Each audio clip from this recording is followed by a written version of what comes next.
The more you step out of the comfort zone, okay, this is how to progress. If you are sitting in the same place, doing the same things, Yeah.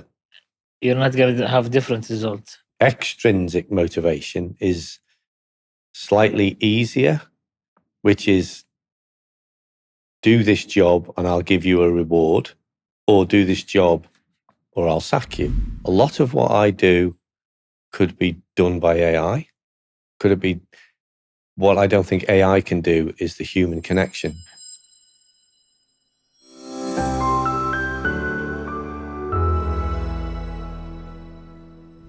Hi, this is Raid Al Hamidi. Today we are hosting Mr. Andy Whitehead. He's a business psychologist. We talked about politics in an organization. We talked about relationships, and we talked about leadership. I hope you enjoy the show. Thank you. How are you, Mr. Andy? I'm good. I'm really good today. Quiz. So we're going to speak Arabic, English, My Arabic is Arabic, and Arabic shway. So no, I need to speak English. I don't come to Saudi enough to learn more words and learn to speak. There are not enough people in the UK for me to speak Arabic with. Okay. But first, who you are, and then talk about a little bit of you, like where you're from. Okay. What's your major? What do you do? What you love doing, and what you do for living? Okay, well, I'm Andy Whitehead. I'm a business psychologist and a leadership coach. So I work with managers and leaders in different organizations in the UK, in the Middle East, and other places in the world. I've been very fortunate to be doing this since about 2011, since I started working for myself. 2011, 2011? Yes. Okay. Yeah. So I've been doing this. I've worked in different management positions before that in different industries. And I think it was really human behavior that started to interest me. So why people do what they do and how as managers and leaders, we can help people achieve the best they can. And I believe that psychology and human behavior is a really critical skill for all leaders. So let me go back a little bit. You said psychology or behavior. Which one you believe is the core? So behavior and the study of behavior is part of psychology. So psychology as a main subject. As a main subject. Okay. Yeah, and definitely. Then behavior will be so specific. Do you like compare like? Okay, so do you compare behaviors between animals and human, or do you just call it by its name? No, not so much a comparison of animals and humans. I guess behavior as in why do people do what they do? So what motivates somebody to work well in a business, in an organization? And you can give people rewards and they might work harder for the reward. And this is called an extrinsic motivator. So it's outside. You're working towards something. You could also motivate somebody with fear. So you're going in all the places in terms of marketing, HR, management, operations. It covers everything, but I particularly focus on working with leaders and how leaders can get the best out of their people. Okay, leaders as in a mass or a small scale. All leaders, so every level, so CEO, every level. But also working, so maybe one-to-one like coaching a with president. Right up to the top, from the top of an organization. Mm-hmm. Typically, you would maybe use one-to-one coaching, executive coaching for senior managers. You would do more group work and workshops with more junior managers, and maybe some coaching as well, depending on what the need is. What do you love doing and what you do for a living? So I enjoy, if I'm honest, I enjoy meeting people. Okay. I also, I want to be an educator. So I want people to learn from the interactions they have with me. I think that's important. Okay. My passion is to get people to think differently. So change mindsets, get people to think that they can achieve rather than they can't. The way I make money is I educate and develop managers in organizations. How did this started? So if I think about my career, and I can go back more than 30 years when I started as an engineer. As in college? In college, I started, yes, and then I was an engineer. There's nothing in high school related? Not so much. High school was... What's your major in high school? What did you like? Well, when I was in I want to see the switch. It was very different when I was in high school. It wasn't quite the same. So my focus was we were taught a broad spectrum of topics, and the idea was to do as well as you can, and you go to college. And I very much focused on maths and physics, and I ended up doing an engineering course at college. And I worked as an engineer for a few years, and then I shifted more into a management role. And then the more I was in management, the more I focused on it's managing and leading people that interests me. So I shifted my career, went to college, and it was engineering. But I moved into a management position, and it was then that I thought, this is what I want to do. So I actually tried to put myself through an MBA. Okay. And the organization I worked with didn't want me to do it. They wouldn't help me do it. They wouldn't pay for me to do it. So I said, I'll pay for myself, and I'll do it myself in my own time. And that was one of the most crucial lessons for me, life lessons, that if you want to get something, you have to go and get it yourself. Don't expect other people to give it to you. Mm-hmm. So I did my MBA many years ago, over 25 years ago. And then I progressed up to be called... 2000? 1998. I had to think. 1998. Okay. And that really put me on a career path that was more about how senior can I get. Okay. So, and I think that after working in different sectors, in different industries for a number of years, the thing that I really enjoyed was managing and leading people. So that's the thing that was the same. So I worked in health and social care. I worked in employment and employability. And there was a link, because it was all about helping people improve their lives through organizations that worked with people. So it was very much people focused. So let me give you the slogan. So you engineered psychology for leaders. I understand. So I'm not an engineer, but I help people think. Ideally, I help people think differently. As an ideology, or as an like, is it bland psychology or unplanned psychology? It's probably a bit of both. So there are psychological models that we can use. So, for instance, there's a psychologist called Carol Dweck. She does a very famous TED talk about the power of yet, and it's all about choosing the right mindset. So whether you think you can or you think you can't, you're right. Okay. So you have a choice. You can say yes, you can say no. You can say I can, you can say I can't. So if I give you a challenge to do and you've never done it before, you might say, I can't do that.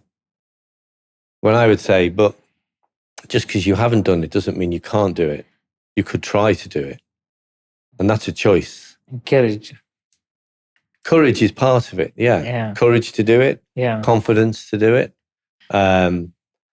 You've set up, you have this podcast. There's lots of people that would like to do a podcast, but tell themselves they can't do it, and they don't do it. That's why only a small number of people. It's actually, if you came up to this point, I would totally agree with you, because as long as you're sitting in that chair, and once you start and kick off, and you start freaking out or freezing, you will keep doing this forever. You have to put your mindset into the position where I'm going to start and finish with no problems. Yeah. And I had lack of confidence, maybe, or lack of experience when I started podcasting. So what's changed? Changed a lot actually, because storytelling is something you're not bored talking about. Also, you're not bored paying attention to, because it's a storytelling, and since you can ask the questions, if you don't like something, you can just jump to another subject. Yeah. You know. So I'm like you, just like you. I like talking and communications. My major is marketing. So I'm really good with communication, with public relation. I totally agree with you. But since psychology is involved into your work, um, I think sometimes you need to have set of engineering codes for certain behavior to just live with. Yeah. So if I understand you correctly, so yes, if we think about engineering codes, I would say then these are psychological models Yeah, that we might use. So, for instance, there's something called the biopsychosocial model. So we're all different. Why are we all different? We're different because our biology might be different. If you take Usain Bolt, the fastest man on earth, yeah, he was born physically different to many of us. of course. It's just that he's taller, is his biology. Then you start to get into the psychology of somebody. So how their mind works, how they're kind of like how the neurons are connected together, and how things are processed. And we all do that slightly differently. And then the social side, the school that you go to, the friends that you have, the influence of your peers, of your parents, of your family, of your friends. These all shape our lives, and particularly the early years, we really do get shaped a lot. So when we're younger, we're like a sponge and we absorb things, good or bad, but they then will impact us later down the line. And that's why. So if you talk about engineering codes, I would say, well, that's a model to think about why we're all different. Even when you have twins, why one twin becomes the CEO of an international company and the other twin ends up at a low level job somewhere and is not successful. But that it would appear that their lives were the same, but actually there are many differences. So the way you explain this, so all your studies and knowledge that you have could be done by AI.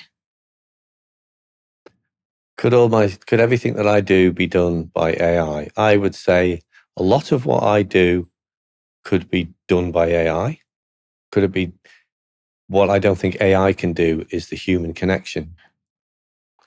And human connection, I think, is critical for life, for success in life, and for happiness.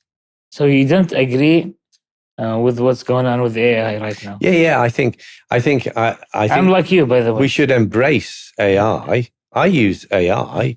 I use AI to help me think about proposals, to think about projects that I'm working on. I don't let AI create it from scratch and then I deliver it. Yeah. I use AI as a process. critical friend.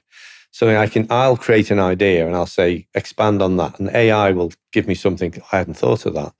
Then I'll change it and I'll refine it. And I'll use AI as a business partner to bounce ideas back and forth. It's like you're hiring someone in a library, and he's yeah. But I think it's important that I also recognize that people will be able to switch on a computer and have their own personal AI coach. I know that exists now. The quality of it, I don't know, and there are probably many models out there.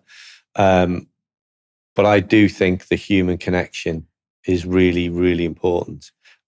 And I don't see AI filling that gap. Yeah, of course. Can I give you an example? Yeah. So I'm in Riyadh this week. I'm here only for 4 or 5 days. Okay. I'm working with a company, a client of mine called AEI. Huh? They're an organization that help particularly Western businesses establish themselves in Saudi Arabia. So they're helping the economy of Saudi Arabia. Now, I work with managers and leaders in the organization, but I also do some group work with them. And they have a communications event on Sunday, and it's with the whole organization. And I'm going to deliver, I normally deliver a workshop with them this time. It's something slightly different, but it has to be done face to face. And this event cannot be done using AI because everyone has to be in the room. Everyone will eat. They will connect with each other. And then they will experience something during the event. They're not going to get lost from the topic all of a sudden. No, and it's not delivered through and by computers. Yeah. It's not online. You're cutting a lot of time. Yeah. Just by going with the AI brain. Yes. I agree with you. I don't like what's going on with AI. I have some of my friends are very stupid and they don't even speak English. Okay.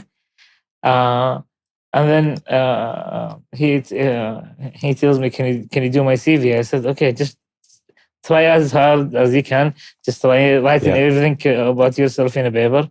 I'll make it for you. And then he went to AI application, and then he started saying to him, I need a CV. And the AI created a CV for an engineering. But he doesn't know any English, so he doesn't know what's going on, what's written here. He can't read the CV. Yeah, and then he gave it to me. I was like,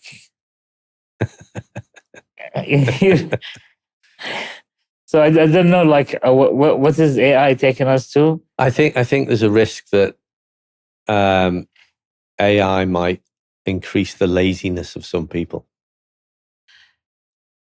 Well, increasing the laziness, it's not an issue. The issue is losing talent.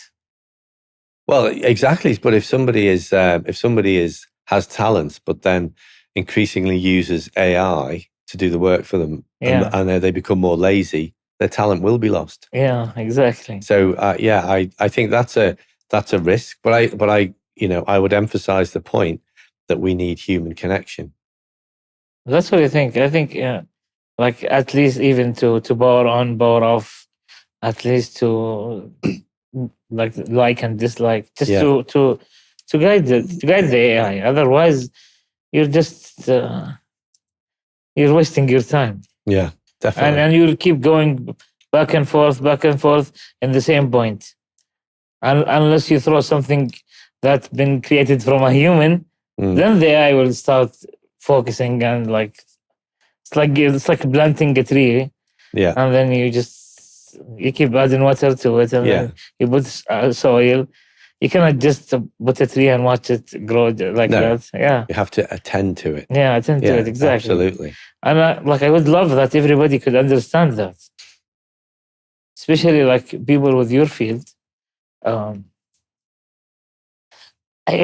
I still think that communication and psychology, if they get together, that's meaning it's engineered. It's now by codes and figures. It's not something that's been never tested. So I like it. But the problem is when it comes to female and male, how hard does this make your job? What do you mean? I don't understand the question. Okay, so there's a difference between female and male, right? Okay. Of course, they will have different psychology, right?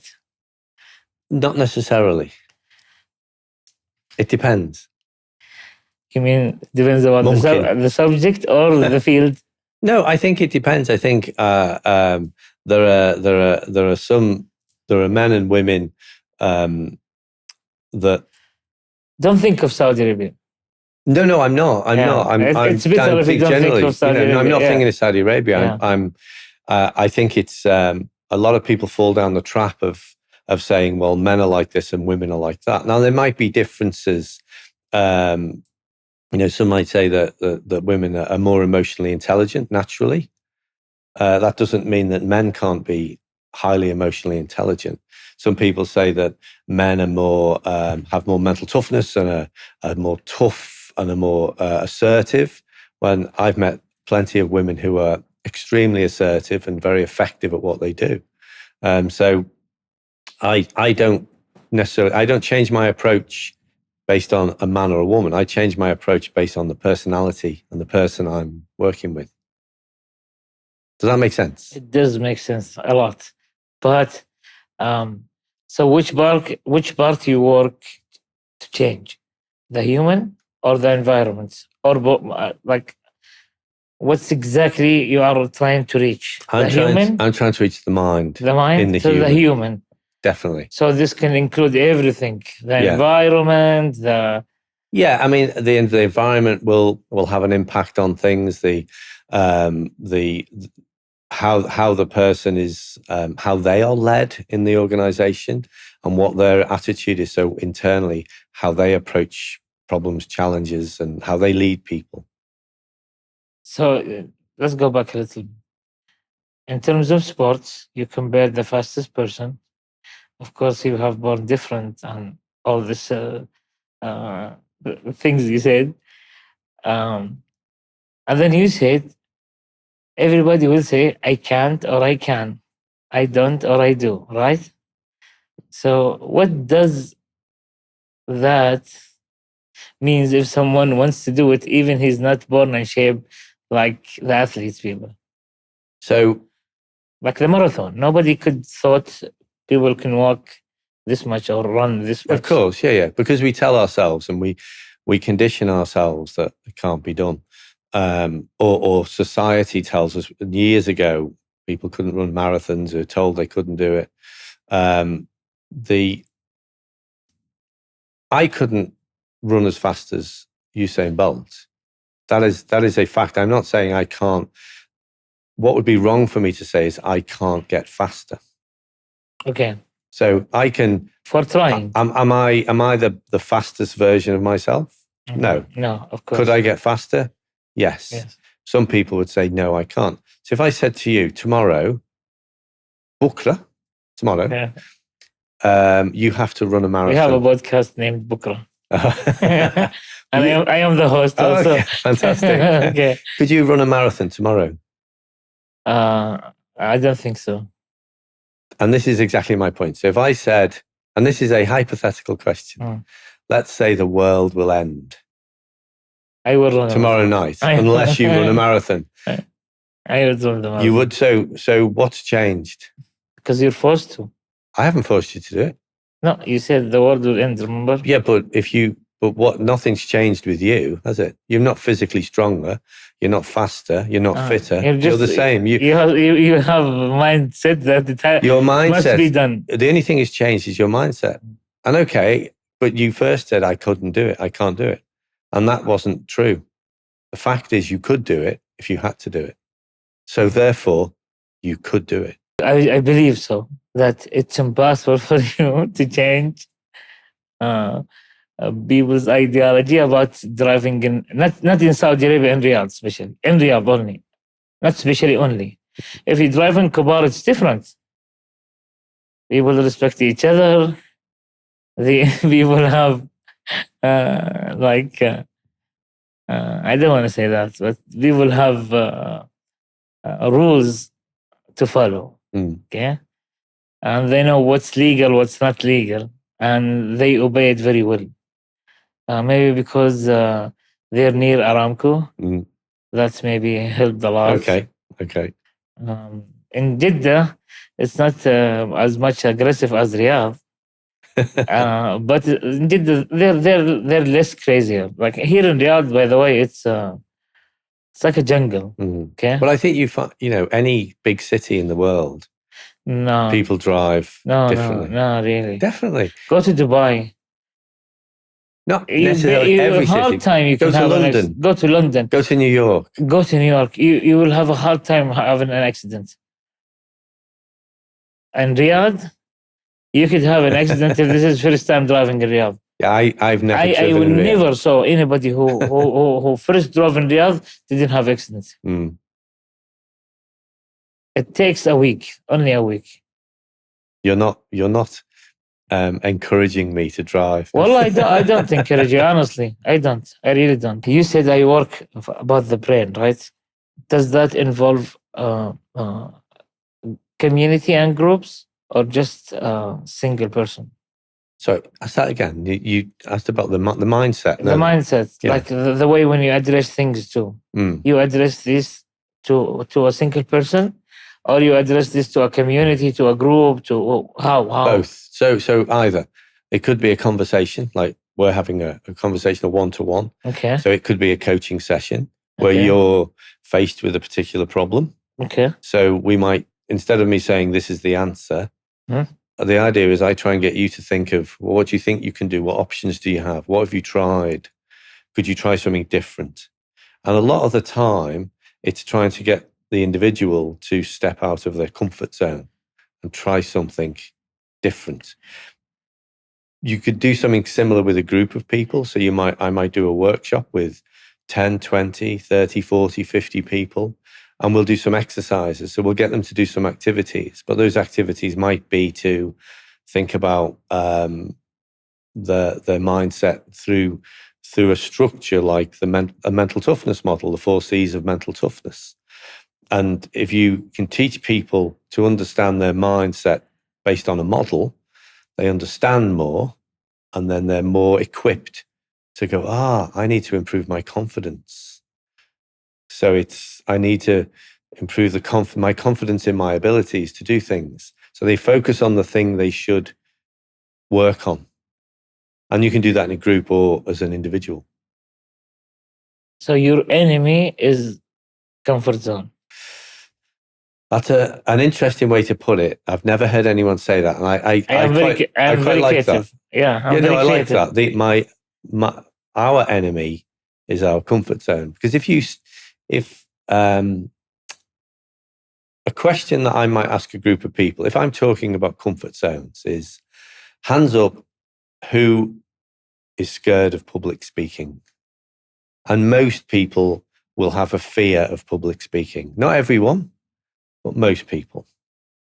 And you can have a conversation as to why people fear public speaking. Now, I might say, if I asked you to do a presentation for an hour to 1,000 people in a week's time, some people would be very nervous about it. And some people would say, I do everything to avoid it, because they don't want to step out of their comfort zone. If they don't step out of their comfort zone can shrink. So development, individual development, growth happens when you step out of your comfort zone.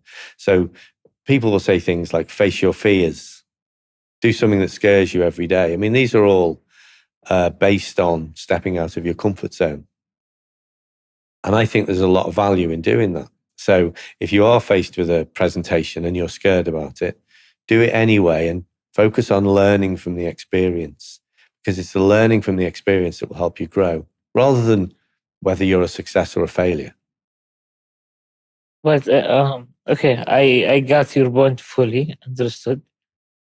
But don't you think that we need this kind of behavior, the comfort zone, in some certain aspects? We need them. They have a job by being in their comfort zone. You have to have like some leverages that you cannot just. Yeah, you don't. Everybody shouldn't. Everything that you don't want to do or fear doing or don't like doing, it doesn't mean you should do it. So if you do a job in an organization and you're not a manager, you're one of the team, and you do a really good job and you really enjoy your job, but you don't want to be the manager. Okay. And it might be for a number of reasons. It doesn't appeal to you. You're not motivated by it. You don't like the idea of having to give negative feedback and manage a team. You could say, well, there are some comfort zones in there, but that's okay. You don't have to step out your comfort zone and become a manager if you don't want to. Mm-hmm. The world would be a different place if everybody was trying to get to the top, because there'd be too much competition. Yeah. I was going to make a point actually about and it particularly applies to organizations. And the name escapes me of who did the research, but we can categorize people in an organization as campers, climbers, and quitters. And so, and then the climbers are people that ADHD. I'm going to be the next CEO. I'm going to be the next MD. I'm going to be the next president. ADHDers, huh? No, not necessarily, but no, ADHD. The campers are the people that I'm happy doing. I'm very good at my job. I enjoy it. I've been doing it for 20 years. I want to stay doing it. I want to try and get better at my job, but I don't want a promotion. I don't want to be up there. And then the quitters could be people who they're not necessarily looking to quit. They're struggling with the job, that they don't fit in the organization, they maybe don't fit in the culture, and maybe they're in the wrong job and they'd be better finding a different job in the same organization or a different job somewhere else. It's healthy to think that way of people, not to categorize them to their faces, but if you think about people, how do I work with somebody who I think is in the category where they might not fit in the organization? Well, I want to try and manage them forward. So how do I get them better at their job? And how do I get them into maybe as a camper? And then from a camper, am I definitely not missing anyone who could be a climber? And soft encouragement to get them to do that. I'm not trying to force everyone to do the same thing, but I'm trying to manage everybody forward. The climbers, manage them forward. And some of those climbers will go out and leave the company, and that's okay, because I've developed them so well, or our organization has developed them so well, and they can go off somewhere else. And that leaves space for other climbers to go into their position. And you have a healthy turnover and a healthy progression of people in the organization. So when you have children, right? I do. Nice. They're not children anymore. How many kids do you have? I have two grown-up boys. Two boys? Wow. A policeman and a scientist. Oh, so they're all already graduated from college? Yes, I have two grandchildren and a third on the way. But I will ask but I don't look old enough, do I? No, you look actually. But I will tell you something. We have to answer this honestly, huh? So when you go back to your house, how much % of your work knowledge you apply in the house? Be honest. Be honest. I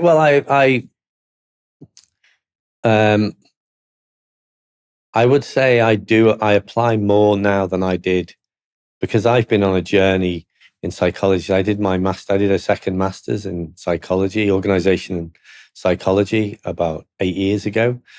So I think that opened my eyes to a lot of things, not just in business, but also behaviors apply anywhere in life, at home. I have to be very careful not to apply any of it to my wife. You can't actually, even if you try to. No, you can. I think you can process things, and you can see things that are happening, and you can understand them better through the lens of psychology. But it's not good for you if you use it to your wife. No, I don't. She will understand the way you are. I don't. No, I don't. And try. then you will get stuck. Can I just be clear? I don't try and manipulate my wife with psychology, but I watch and observe the behaviors of people in work, the people I work with, but also at home. So I understand better why people do things, even my family members. And if I understand it better, then I can respond in a more positive way. I think it's very wrong, and unfair that any household, like a father or like an older son, any male guardian or female guardian, whatever you want to call it. I don't want to be changing role models here.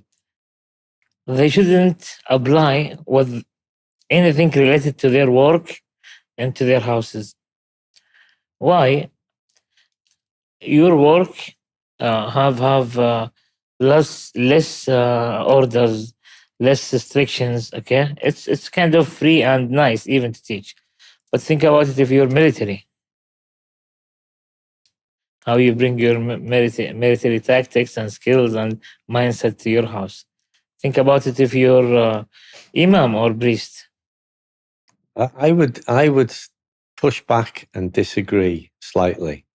I think if someone was in the military, Yeah, they might be good at organizing and planning. So why not organize and plan things efficiently at home? Are you a good communicator? yeah. So are you a bad communicator at home? No, maybe. But I think you will take those skills of communication into your home. Of course. Not the same. You don't treat your family as employees. But sometimes it's like I you think will have it in your blood. Yeah, I think there are skills that you develop and learn through life and work. And that's I don't go home and use psychology. I might talk to my wife about some psychological model and she gets very bored and tells me to Of shut course, up. I was going to say that. So she tells me to shut up and I stop talking about it. But I can't help seeing things and interpreting them using psychology sometimes, but not always. I don't use psychology at home like I do in work. I think you have to. I really think you have to. Otherwise, you will have a total different personality if you go to desert or camping or in the woods or in the jungle. Do you change your personality, or you still are the same person? I think for me that's a different point. So you have a set of skills, and you can choose to use whichever skills you want in the environment you're in. So in work, I might use more psychology. At home, I might use less psychology. But my personality, I do think this is important. I think your personality should remain. You should be true to yourself. So it's important so if you try and be somebody you're not, you will get found out. So now it's very clear to me. So just use it as a tool. Once you need it, take it out. You don't need it, keep it. Yeah. And be fast with it. So by the time you're like an AI, you can process it very quick. Yeah, kind of. Yeah. But your personality shouldn't change. And I think that's so. If I work with organizations and leaders in organizations, often people will say to me, "Oh, right, what's the best leadership style to use? What leadership style should I have?" I say, "Well, you should develop your own leadership style. You should be part of your leadership style. If you're quiet, you don't have to be loud. If you're loud, you don't necessarily have to be quiet. But you should adapt your leadership style to suit your personality." Okay. One time, my cousin, he's a very good book reader. He reads probably a book or two every day, every 2 to 3 days. So this guy is a knowledge bank. Okay. He's quiet. One day he told me, "Raed, you are a dictator." He told you you're a dictator. And then it took me 1 year to figure out this, because I went so deep into digging into what came up to his brain from analyzing my behavior, even maybe when I was a little kid, or how I act when with children before, to put me in a category with dictators. So the question is, does a dictator have character? That's like your teaching can understand? Or like, have you ever taught someone to be a dictator? Let's put it this way. So if I understand where you're coming from with this, I would say that to be a dictator is not really it's not a positive approach in terms of your management leadership style. However, there will be times when I think it's better to think of this in terms of maybe a leadership model. So there's a guy called Daniel Goleman, and he wrote the book on emotional intelligence. Okay. And he's identified 6 leadership styles, and they're interesting to look at these styles because actually, if you reflect, if you are a manager and a leader, or you're approaching your organization, which style do you use the most? Which style do you use the least? Because a good leader should be able to pick the style to suit the situation, sometimes called situational leadership. And I think it's important to be adaptive and adapt. Now, if there's a fire in the building, you might want to be a dictator for a short period of time, because you might need to tell people to get out quickly. It's not a discussion. We're not going to have a workshop and a focus group about it. You need to leave the building. So it's immediate, it's an order, and it's urgent. So you might have a commanding style from a dictator, for maybe a bit of a dictator for that period. But if you're a dictator all the time,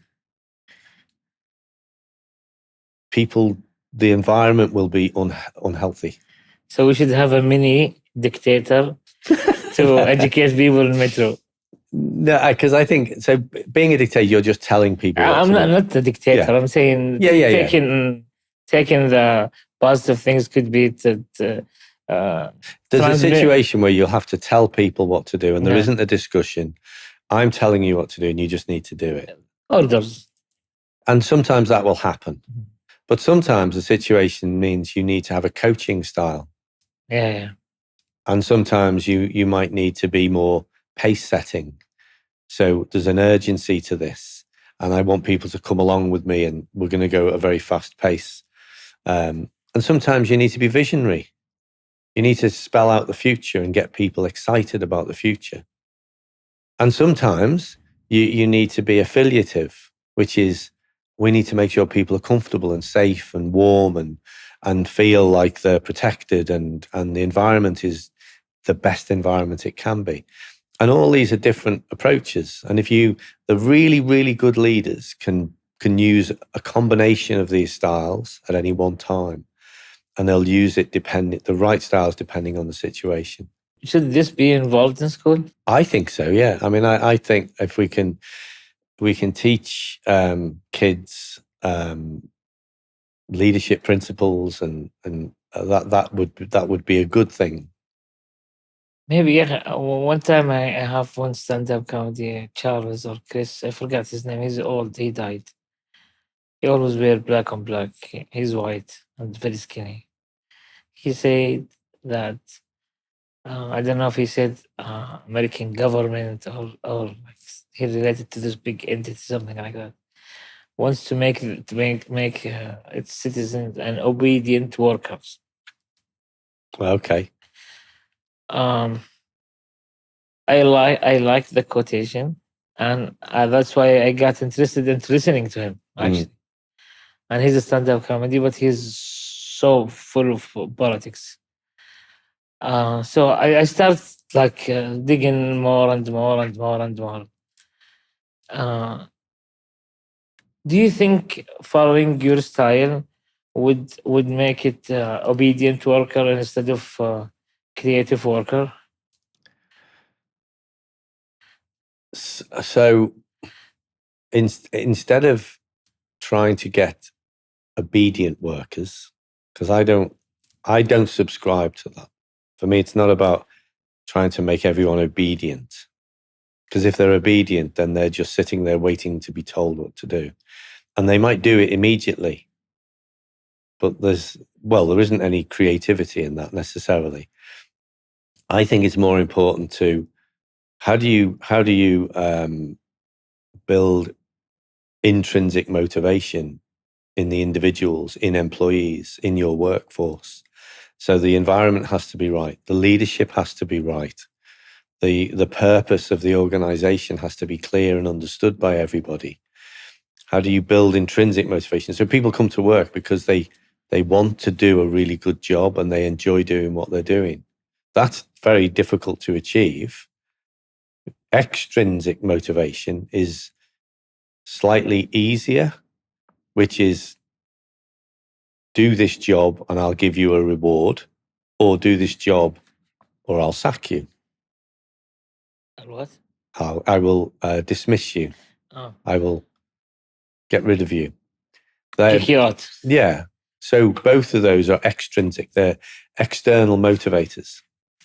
So the job might get done, but the worker won't be happy and won't be personally motivated to do it. They're doing it because they have to do it or they want the reward to do it, instead of doing it because they want to do a good job.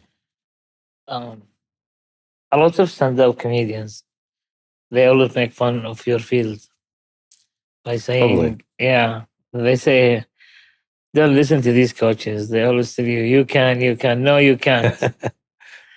One day you will be a hero. No, you are a broken man.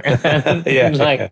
Never be a hero. All these kind of jokes they throw in. I did do a stand-up comedy course, and I have been a stand-up comic. Oh, nice. Once. Really? Yeah, just once. Once? Okay. It was a good experience.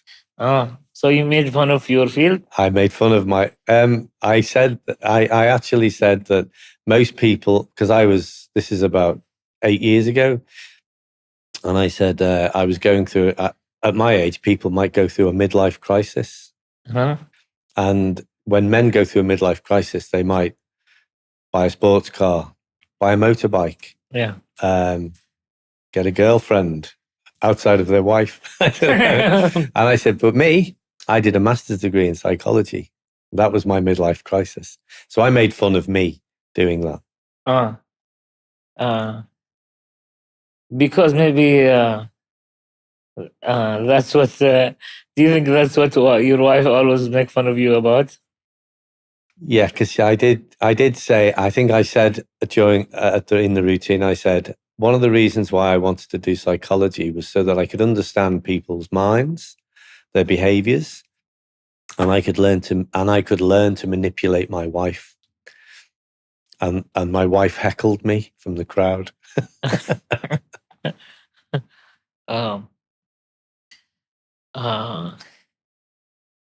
One time, I was watching a documentary, and they're showing this machine you plug in your into your senses and the nerves and everything. Yeah. And if you lie, it will tell us that you are lying. If you're not, a lie detector.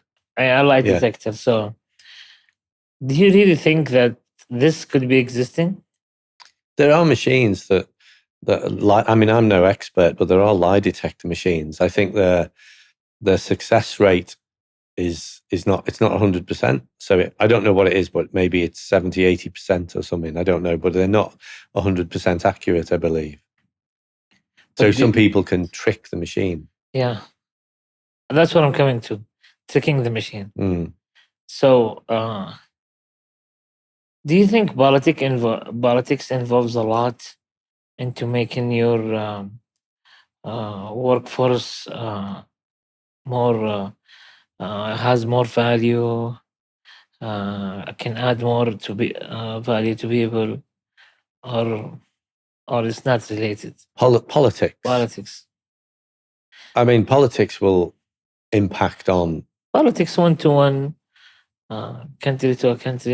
Don't think of it as politics what we watch in the news. Oh, sorry, to mean like politics in an organization. Yeah, I think that there are written and unwritten political rules in organizations, and they will impact on the culture of the organization, and the culture is that makes a huge difference to how productive organizations are, how happy employees are, how successful businesses are. So I think politics in an organization is it's very influential, and it makes and has a big impact. I think it's the main core also, right? It's like the main course of whatever you are teaching. Because to achieve that, you have to. So I guess if I understand you correctly, so I think you're talking about how people navigate politics in a company. Yeah. And yes, that's all part of, the psychology is part of that. So understanding, so behaviors are, when the politics of what happens in an organization is the foundation of that is human behavior. So yes, it is a big part of psychology. And I help managers and leaders navigate the politics, the relationships with senior managers, with junior managers, with people at the same level.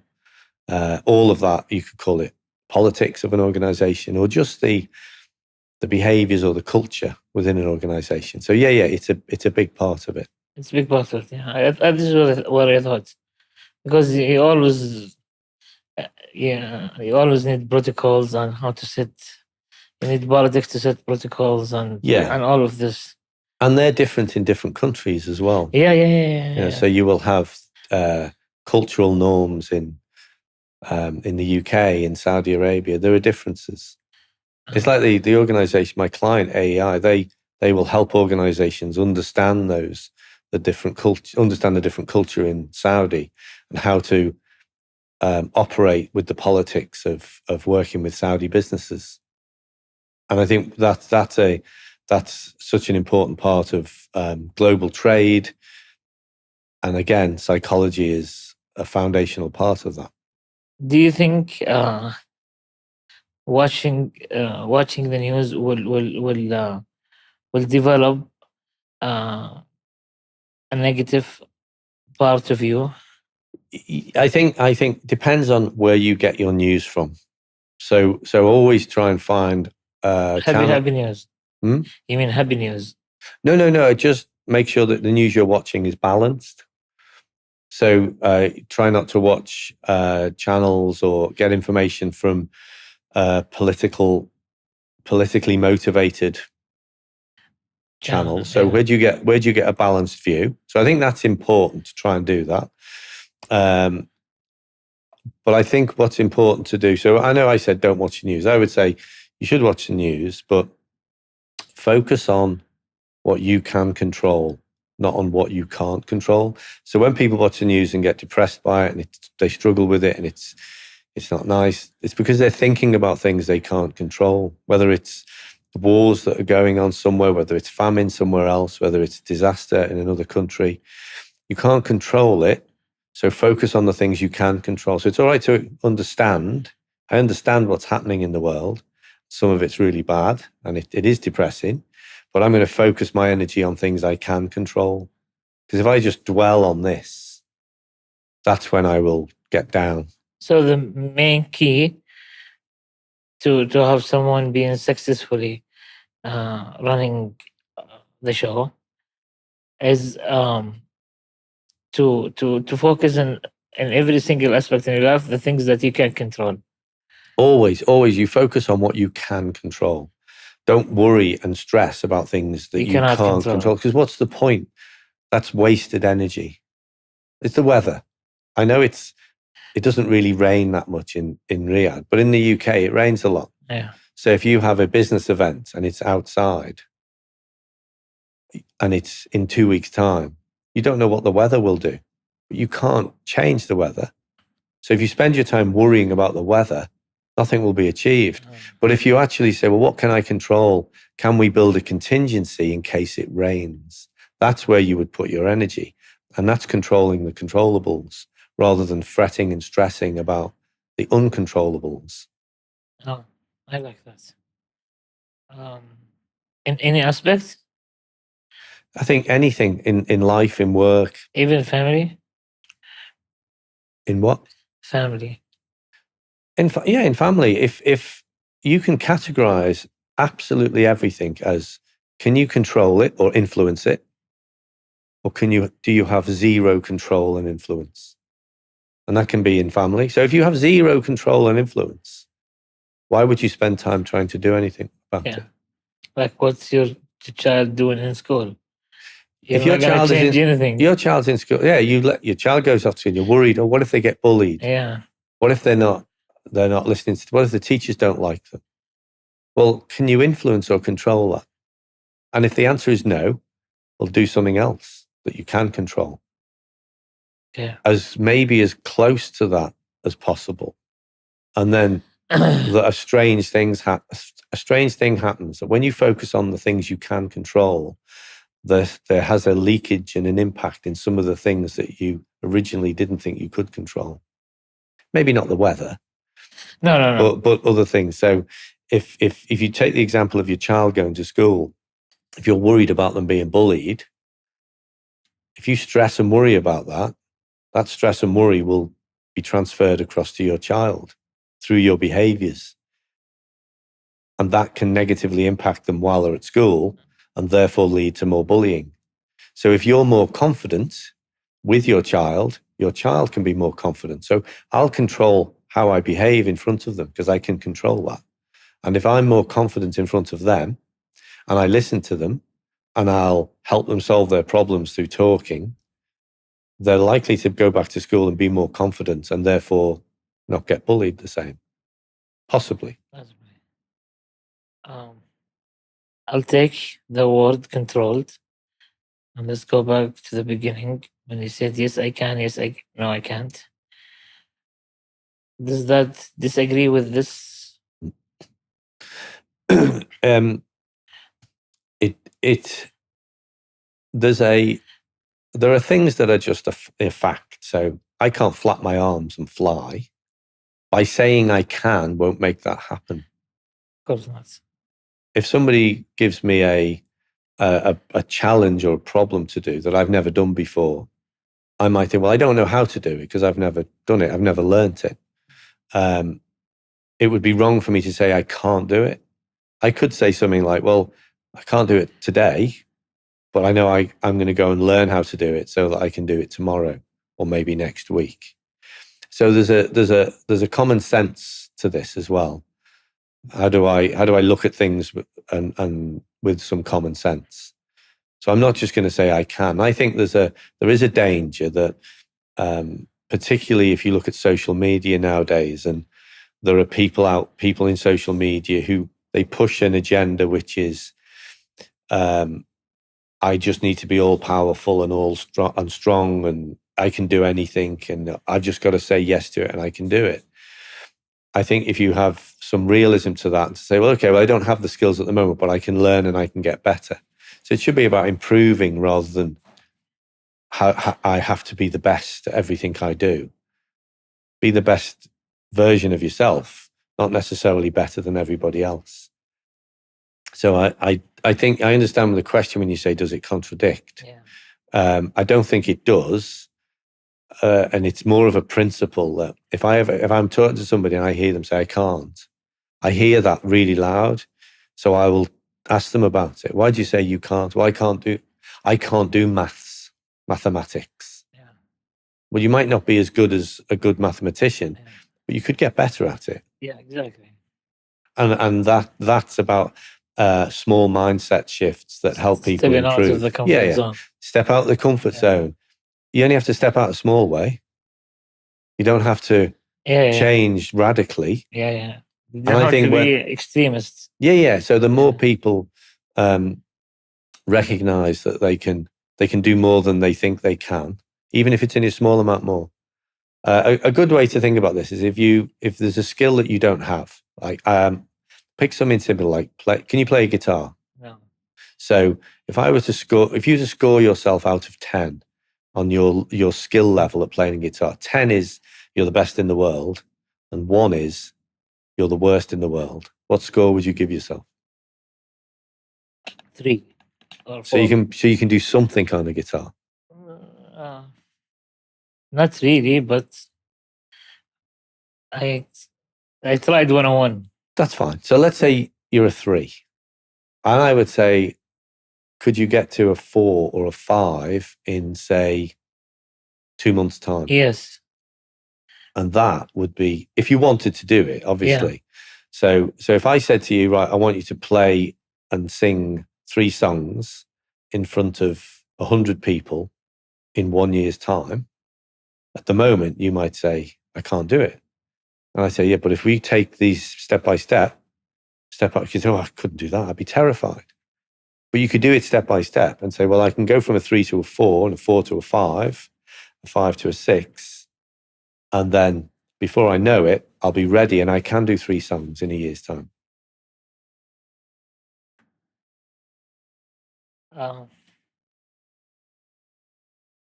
I think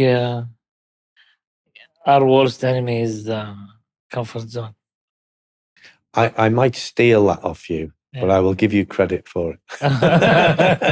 Yeah, I think honestly because if you think of the symptoms of depression, it's usually starts being in a comfort zone, and you get stuck there. So sometimes, yes, Yeah. sometimes. And not getting developed, Mm.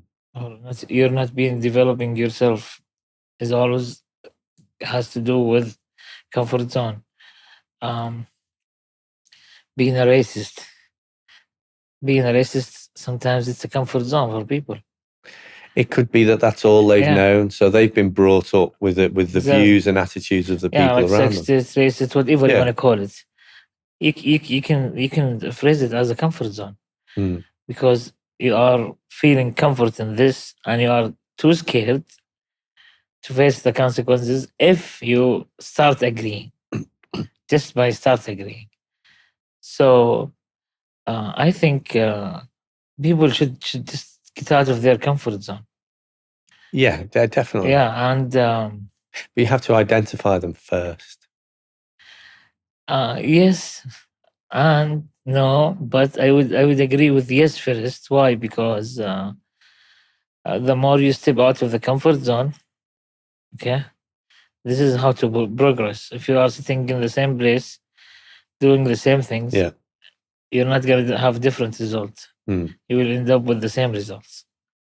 But when you step out of the comfort zone to whatever subject is, Yeah.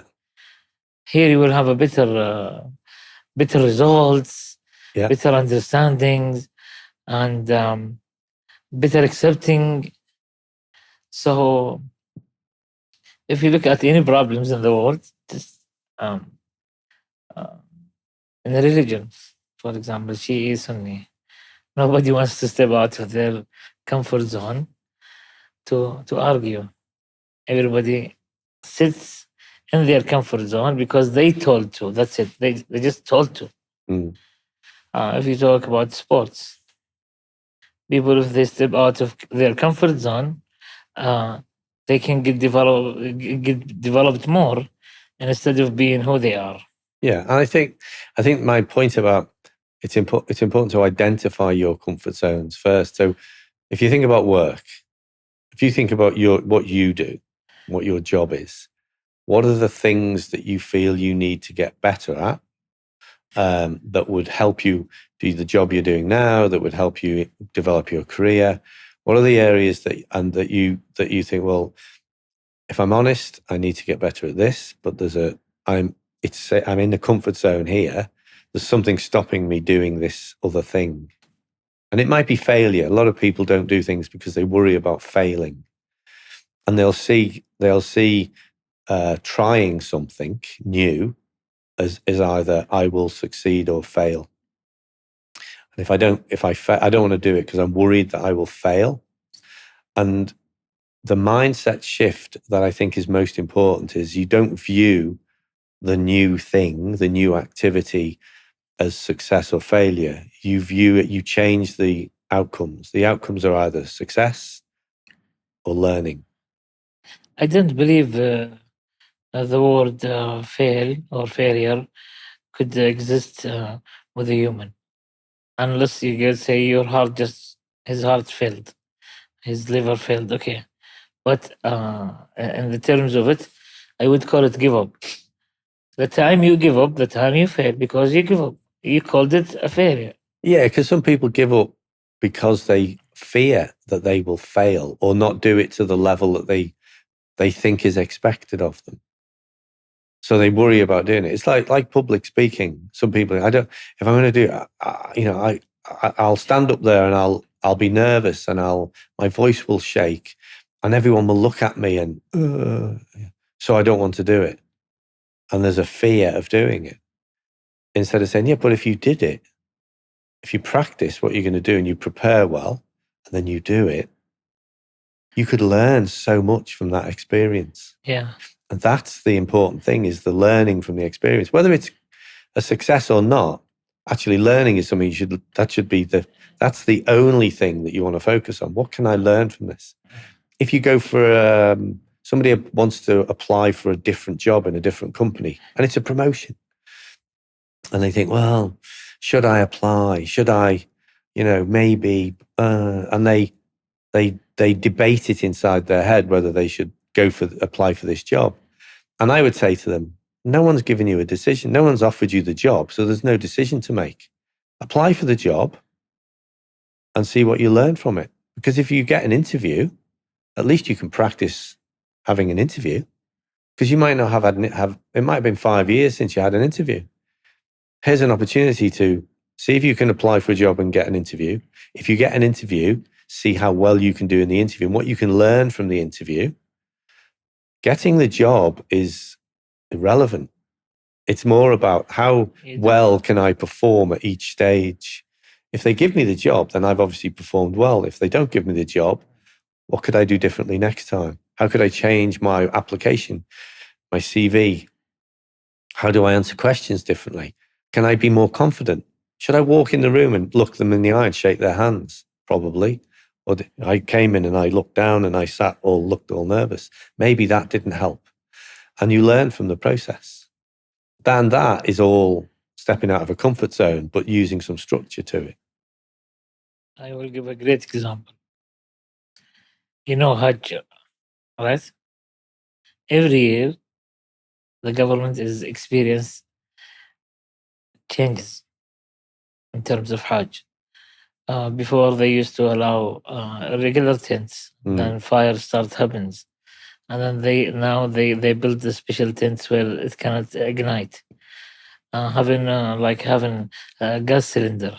Yeah. So they year after year. Now look at the Hajj and how they move millions of people into small areas in a specific time and a specific group of people. And if you see the Hajj every single year, is keep getting developing. So that's a great example of trying to be the best out of something. And learning at every stage. Yeah. And if I go back to your point about the metro, you could look at what's happened, the government has learned over the years with Hajj. Yeah. Metro could look at the metro and say, do exactly the same. You start with what it looks. So you said, if you gave a score out of 10 for how well people behave when they go to the metro, it might be a low score. Well, instead of going, let's say it was 4 out of 10, instead of going from 4 to 10, go to 5. What does 5 look like? Right. Well, we could try putting signs up for people. We could have some guards with I can help, and they're educators as well, and we can train up our guards on the metro. And different things and you learn from what happens when you implement them. And if they work, then do more of it. If they don't work, change it or stop it. Does technology help you in achieving your goals? Does technology help me achieving my goals? I think in today's society and workplaces, it's essential. So I obviously, I don't go anywhere without my laptop, my iPhone as well. These are things. It's like even just finding the location for here today. Nobody uses paper maps anymore. We click a button. I remember for the first years in college, when I was in the United States, first Google Maps was papers. And I was enjoying it, honestly. And I thought it's very easy.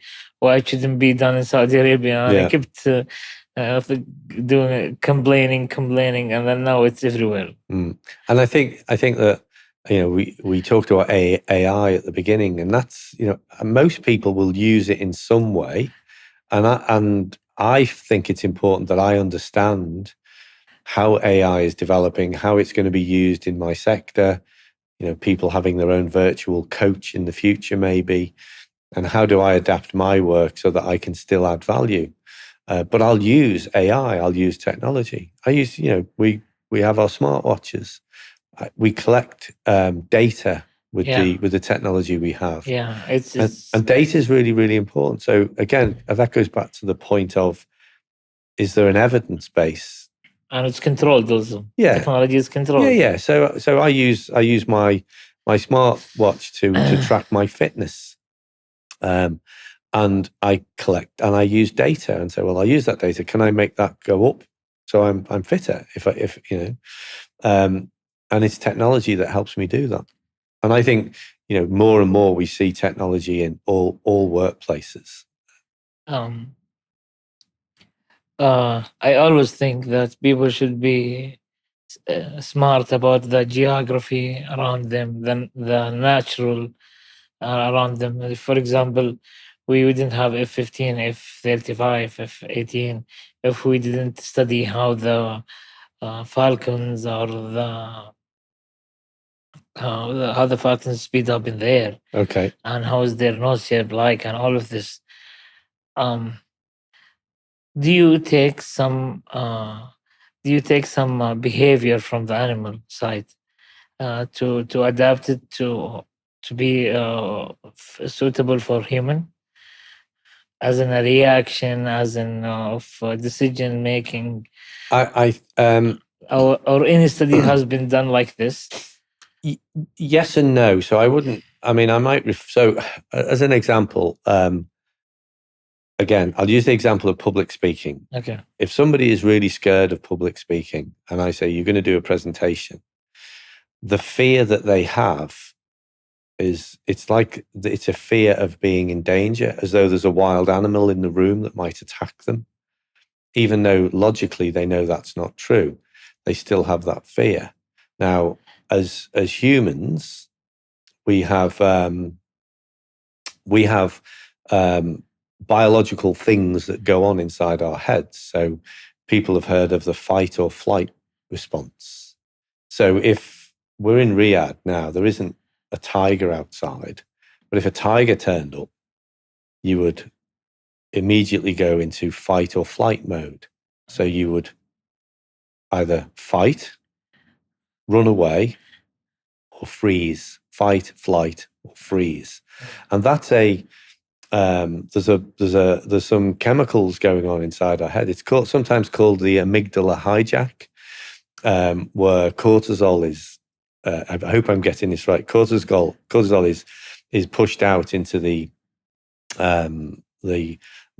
logical part of our brain. I think it's called the frontal cortex or the cortex, and it's where we calculate, where we solve problems. So what it does is that hormone that's pushed in, it suppresses the logical part of our brain. We stop to think logically, and we react emotionally. That's why if somebody does something when you're driving your car, we can get angry at them because we have this amygdala hijack. And that is something that I think that's been with us since we developed as humans, as an animal, if you like, that would exist in many parts of the animal kingdom. So that's when people understand that, because they can manage it. Now we don't live in a wild area with animals attacking us, but when we're in work, if somebody argues with us, we get the same response. Okay. And if you know you're getting that response, a good thing to do is to just breathe, relax, count to 10, and allow the hormones to dissipate from the logical part of your brain. So you think that first response or first reaction is the starting problem or the starting point, or how? Now, the first response or the first reaction, it depends on. It could be that you're being very logical about it, but if you're in work and you're in a meeting and you give an idea, I have an idea, we could do this, and somebody says, "That's a stupid idea, Andy. Why would you think of something so stupid?" That might cause me to feel attacked, and if I feel attacked, I might get the hormones might be pushed out in my brain. I might say, I have the red mist. I'm angry, so I'm in fight, flight, or freeze mode. So fight, I might argue back Okay. and shout.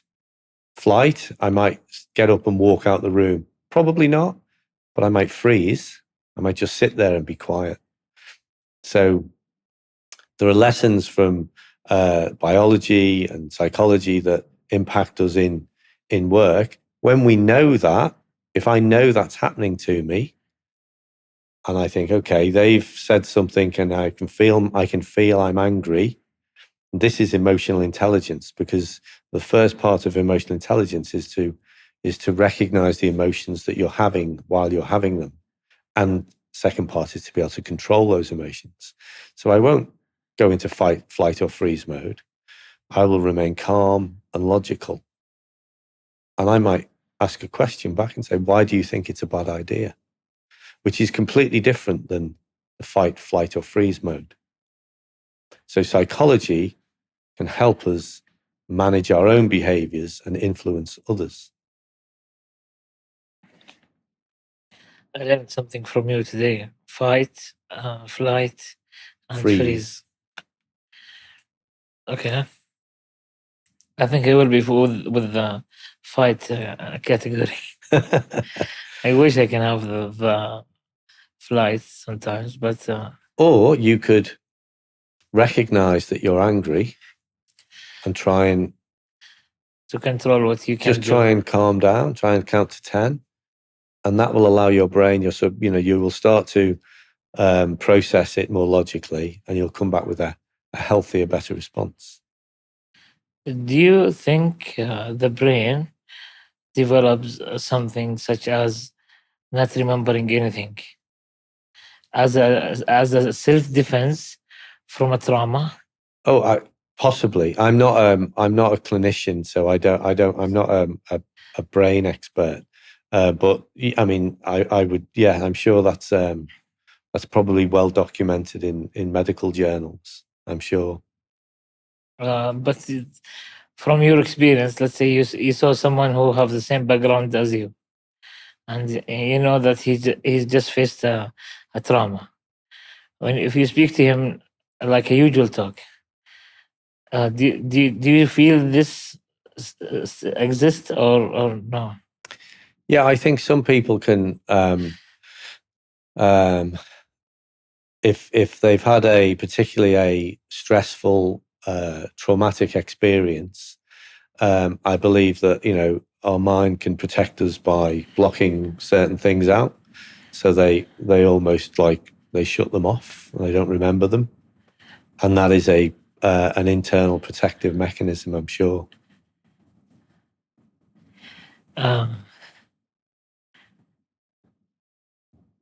I want you to talk about your experience in Saudi Arabia. Saudi Arabia. So I think first thing to say, I really enjoy coming to Saudi Arabia. Is it your first time, second time? No, I came out in 2011, 2012, Okay. First time. So 13, 14 years ago. For what? So I worked with, there was an organization called Ingeus, partnered with Deloitte, and they set up the first employment centers. Takat. Oh, yeah. So I worked on those. That's a great job. And that was my first exposure to Saudi Arabia. It was very, very different. So the military were running the airports. It was a very different experience. There was, although everyone was always, the one thing I would say, everyone has always been really friendly. Every time I've come to Saudi Arabia, everyone is friendly. Everyone is welcoming, friendly, really nice people. But there was certainly more, it felt like there were more restrictions when I first came out, more rules to things. And I don't come back every year. And when I do come, I tend to come for short periods of time. So for days or a week or two. And quite early on, I felt there were lots of Saudis that would speak English. Oh. And I always thought, well, this is not my country. This is somebody else's country. I should try and learn some of your language. Everyone says, salam alaikum, alaikum salam. And I would hear people say, Kafalik. Alhamdulillah. So I thought, what does that mean? So I should say that. This is how you start learning? So that's how I started to try and learn just a few words. And أنا Arabic شوي, so I can't speak Arabic, but I try and learn a few words. I just don't come out enough. I've been really interested as well to see how Saudi and Riyadh particularly has changed. From 2012 until now. Yeah. So it's changed a lot. Dramatically, yeah. It's dramatically, and it's.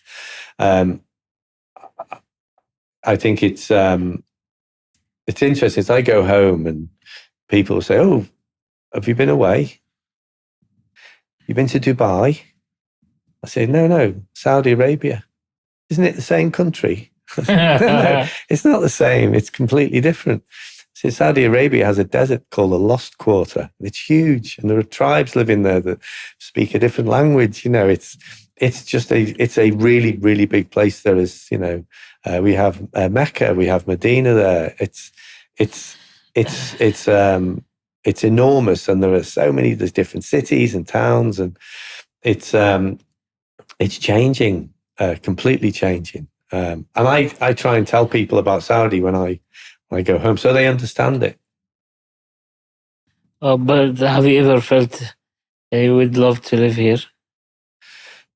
I love my home, so I like to visit. I prefer a cooler weather and maybe some more rain.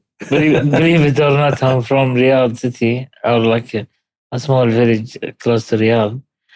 But when I went to school in Ohio, which is similar to your weather, I loved it. Because I sweat every time, even if it's winter, summer. So that's why I don't like being hot. And I find it very funny that when winter there, I would never sweat, which is amazing thing to me. Yeah. To experience that you're not gonna sweat. But my experience of Saudi has always been positive. Early on, so in 2012, 13, I was lucky enough to because the Takat service was in lots of places. Yeah. So I've been to places like Hail, Tabuk, Najran, Arar, Daman, and maybe some other places I can't remember. A lot of the time, this would be to go and help recruit people to the project. So I was part of that. That team. The communication team. The recruitment team. So heading up kind of mass recruitment. So bringing Saudis in and seeing if we can identify Saudis that would be really good to help other Saudis get work. Okay. Do you think if you represent a false identity, okay, that sometimes works for you? So pretend to be somebody else. Yes, I'm trying to hide it somewhere, but I didn't want to pretend to be somebody else, but yeah. But do you think that's this is a skill or a talent? I would. I'm trying to think of a reason why I would pretend to be. When you say somebody else, you mean pretend I have more skills in something, or? Yes, fake it until you make it. Okay, no. So I think there's a difference with this. So I would say you should be genuine. Be who you are. Okay. Be genuine. Don't pretend to be something you're not.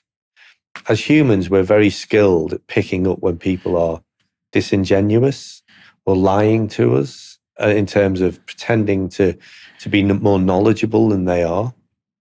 And it's not a good look. When you say fake it till you make it, I think for me that's something different.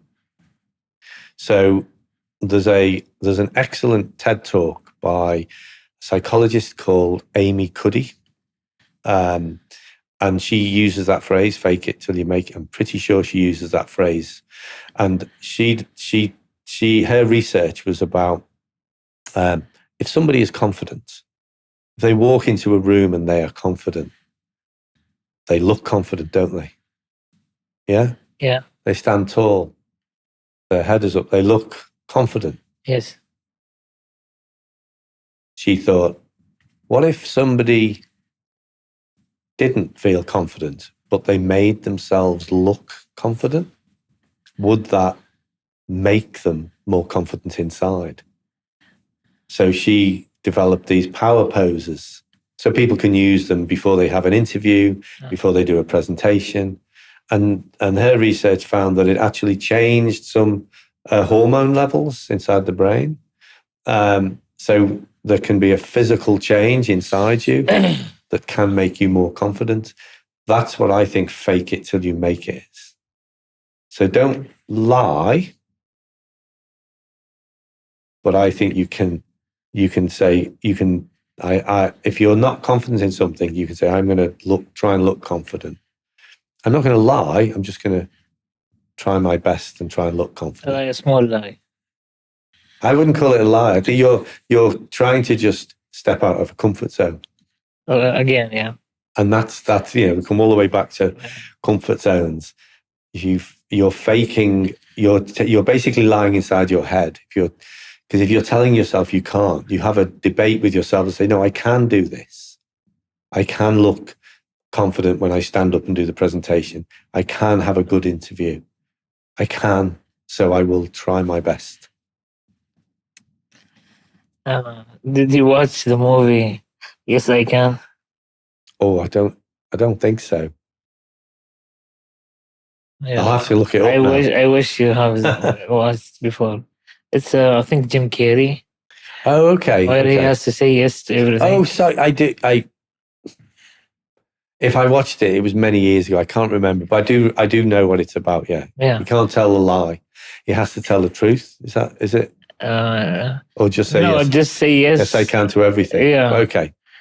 And then a lot of hilarious things happened on the way. And I don't think that. And this is where I think people face problems because they feel they have to say yes, I can to everything. Especially Arabs. Arabs, they have this issue for sure. Yeah. Oh, yes. I have to look confident and say yes, I can. No, I'd say, look, if I ask somebody to do something, if I take a Saudi in work and say, look, can you do this project? Yeah. Yes, I can. Yes, I can. I say, okay, but don't. And if they can't, if they've never done it before and they have no idea, they're better saying, well, I can try. Teach me at least. Teach me, yeah. and can you give me some support in doing it because I've never done it before. And that is very different than saying, no, I can't. But it's also very different than saying, yes, I can. And then walking away and thinking, I don't know what to do. Yeah, like Egyptians are in the top of the pyramids of Arabs who would never say, no, I don't, or no, I can't. And even sometimes if you behave like that, they will look at you and say, are you Egyptian? As like a joke. Yeah. So I would love that we can apply this more to our conversation, to our norms, that I say no. Especially if someone like asks you about the direction of something. Usually if like a female asks you, do you know what is this? You would just want to answer instead of saying, no, I can't. And sometimes people get stuck with their idea and don't want to ask anyone around, what is this place? So they keep saying, no, I know where to go, I know how to find. And then keep doing the same thing over and over instead of just asking any local or somebody's walking in the street. Yeah. And that's the problem of our parents' generation. Our dads, I think they never say, no, I don't, or no, I can't. And I think that's the problem of most of, that's the major problem we have in Middle East. Yeah. Is we should start saying, no, I don't know. Or no, I don't know yet. Yes. But I could find out. I can find out, yeah. Or I can, maybe that's something I need to learn. Yeah. Because, maybe that's a comfort zone. Yeah. So if you think of the Japanese people, okay? I think And they're what people? Japanese people. Japanese. Oh, Japanese. Okay, Yeah. okay. They have a lot of comfort zones in many aspects. Yet, however, everybody calls them the perfect society. How do you? So I don't look at races and apply I would not apply that general view. They culturally, different countries are different people are different. So in Japan, I've never been to Japan, so I don't I know. never. I My never. understanding is it's there's a lot of order. It's very clean, and my wife says she'd love to visit Japan. I know friends who visited Japan, but I know that it will be different culturally to where I live in the UK, which is also different culturally to Riyadh in Saudi Arabia. So I wouldn't know whether that's the perfect civilization or not. I just think we're different and we all like different things. We talked a little bit ago about culture, and then we brought up Japan as a model or example. Um, uh, do you think to be smart, socially smart, not to mention any specific groups by their names or by their what they call themselves or what they belong to? Can you give me an example? Yeah, for example, if you like the Western people called us Arabs or called us Sunnis or called us Wahhabi, whatever uh, category they put people Yeah. in, Shi'i, Yeah. Yahudi, Masihi, Christian, Muslim, Yeah. Jewish, like any category they put people in it. Um, like do you, like I think that should be stopped immediately. I think we categorize people and things into lots of different categories. We just do, don't we? I think it depends on the context and why. So I think it's when people will look at a group and say that group always behave like this. That's where I think that's what we shouldn't Should you do. stop doing? Yeah. So if I say I'm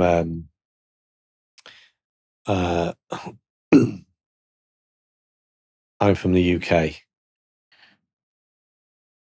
I'm trying to think of it's almost like a stereotype. So people will say, well, I'm okay. So I'm an Englishman who's working in Saudi this week. Okay. And to say that no Englishman learned to speak Arabic. And a lot might not learn, but it's wrong to assume that then you take that stage further and say that they're all ignorant because they don't learn any Arabic. Generalizing. So I think it's dangerous to generalize, and we should avoid generalizing. We can. Yeah, this is what I try to say. So you can recognize people from like you're from Saudi Arabia. So I would think if you're from Saudi, I'm categorizing you because you're from Saudi Arabia. And I would always be careful about how I categorize somebody because I don't know whether it's correct. Yeah, or wrong. What I'm trying to say, do you also add this in your teachings? Yes. So I because you teach leaders, right? Yeah. So for me, it's about it's about understanding the culture where you work. So it could be just a different city. So if you work in London, London is very different than where I live, where I come from. So the nearest city to me is Liverpool, and it's different to London. And there are different cities in the UK, and the UK is a lot smaller than Saudi Arabia. And I'm sure if you go to Najran or Riyadh or Hyle, totally different people. They're different. It's different. Totally different. People. Yeah. So I would say that when I work with people, try and attune yourself to the cultural differences, the cultural norms. So if you come from the UK and you come to work in Saudi Arabia, don't necessarily go on a course for how to work with people in Saudi Arabia. That can be useful, but when you get there, try and pick up on what are the cultural norms? How do people greet each other? And how polite are they? Or maybe there might be a lot of women in Saudi Arabia who don't shake hands. Yeah. Some might. So very quickly you can realize, well, it's not rude to not go to shake somebody's hand if they're a woman. It's let them offer to shake your hand first. That's just a small thing that I think you can pick up on quite quickly. Because you control. Yeah, you can control it. You can think about that. But I think some cannot control their behavior of not shaking hands. Yeah. As a female. Yeah. You cannot control that, but you can control how you approach.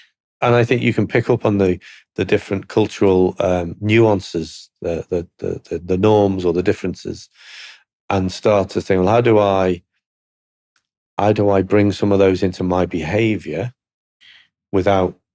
So I'm come from a different cultural background to you. Uh-huh. So I need to be, how can I quickly be respectful of you and your culture without trying to assuming that you should abide by my cultural norms? And I think that's important for leaders. To accept other beliefs so they can accept you. It's more about it's about an attitude and approach that you have.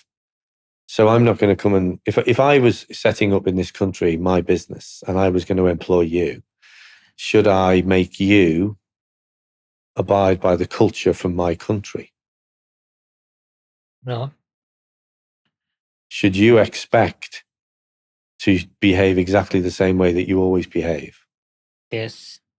So I think it's somewhere in between.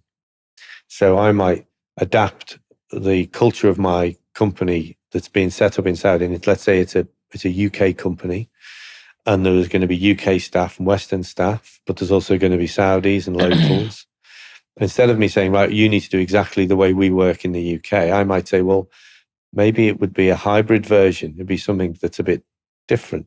So I start to bring you into some of the cultural aspects that we would expect, but I also adapt so that we adopt some of the cultural aspects of Saudi, of Riyadh, of you. And then we find the best approach so that we can be as productive. Also, we are fast learners in Saudi Arabia. Yeah, absolutely. We are very fast learners. Yeah. Like we got to adapt to women driving very quick. We got to adapt to how to use the metro very quick. We start finding ways to go to work and come back. So but it might be simple. Some things like turning up on time for something. So in the UK, a lot of people in the UK would be I must make sure I'm on time. And I'm not saying that people in Saudi aren't on time, but sometimes it's okay to not necessarily turn up at exactly the same time. Because if it's culturally acceptable to do that, it's instead of me saying you must start and do this at this time, it's about how do I move us closer to a culture in our company that works for all of us. And that's about being adaptive and doing it in a very positive way. Do you think natural has a language or a rhythm? I'm saying if you go to desert, the feeling you will have is so totally different than going to a jungle. Oh, yeah. Sorry. Okay, yeah. So the environment, I think, so nature, there are different environments in nature. And you will, I've come, the nature of Saudi Arabia, of Riyadh, it's a desert. It's very, very different. You have to adapt physically. You have to adapt. So you will change your rhythm. You'll drink more. You'll drink more water and stay hydrated more. And some of it is the natural environment, but other parts are how we have adapted. Say, for example, air conditioning in buildings. Yeah. I can't sleep with the air conditioning unit on, but I can't sleep with the air conditioning unit off. It's too hot with it off. Yeah. I can't breathe when it's on. So what do? I have to adapt. And that's partly how we've adapted things because of nature. And when you ask it in terms of does nature have a rhythm, I think it depends where you are. It's just you have I think more it's the environment. When you set company protocols or politics, okay, do you take it from the best practice, or you take it from the nature of the company? How do you apply it or take it? So I think the best way to think about this is you do both. So what is best practice? Okay. What is the culture, nature of the company? What's the culture of the company you want? What do you do? What's the purpose of the company? Okay. And I think you find what's how the protocols, the rules, the regulations, the politics, the way we work. That's what will come out of looking at those two things. So if you just take best practice, it might be something doesn't quite fit the culture that you want. You mean you need an identity? Yeah, I think you should. I think a lot of sports teams do that. They what is our DNA? What's our identity? So an organization should have a clear purpose. Why do they do what they do? And from that will come their identity. And what's the best way of working? So organizations like Google are famously You need created. to know your target audience, right? Yeah. So they would famously create a relaxed environment with bean bags. And if you go and work in a bank, it might look very different. And it's more about how how do we interact with customers in the bank? When things change and become more digital, then the environment changes and our rules and our protocols will change as well. But what's the purpose and the identity of the organization? So even I'll say different banks will have a different identity. Some will be more about customer service and others will be more about we can make more money for you if you invest in us. So straight away they're different. So if you look at the best practices of a bank, well, one bank might take some of those best practices and add or change some of them, whereas another bank will look different.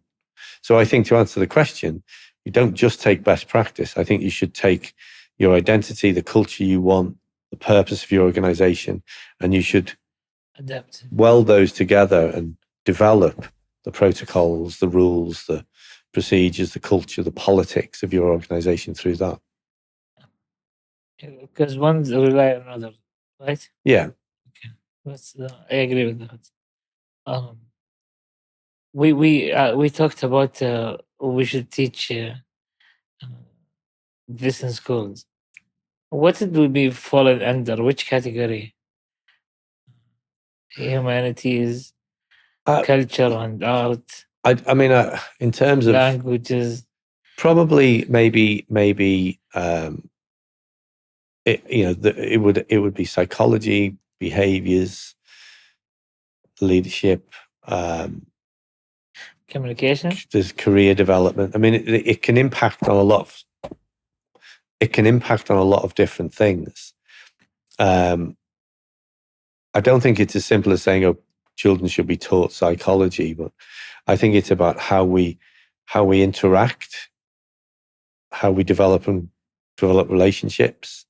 So it could be like relationship management, and then within that, there would be psychology. There would be how do I get on in life? Well, networking is critical for success in life. So probably around relationships, but more not in terms of marriage and those type of relationships. More about how do you develop relationships with peers, with your bosses, with other people, so that you can have a more successful life.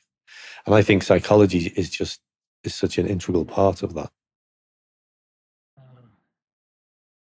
Do you love psychology?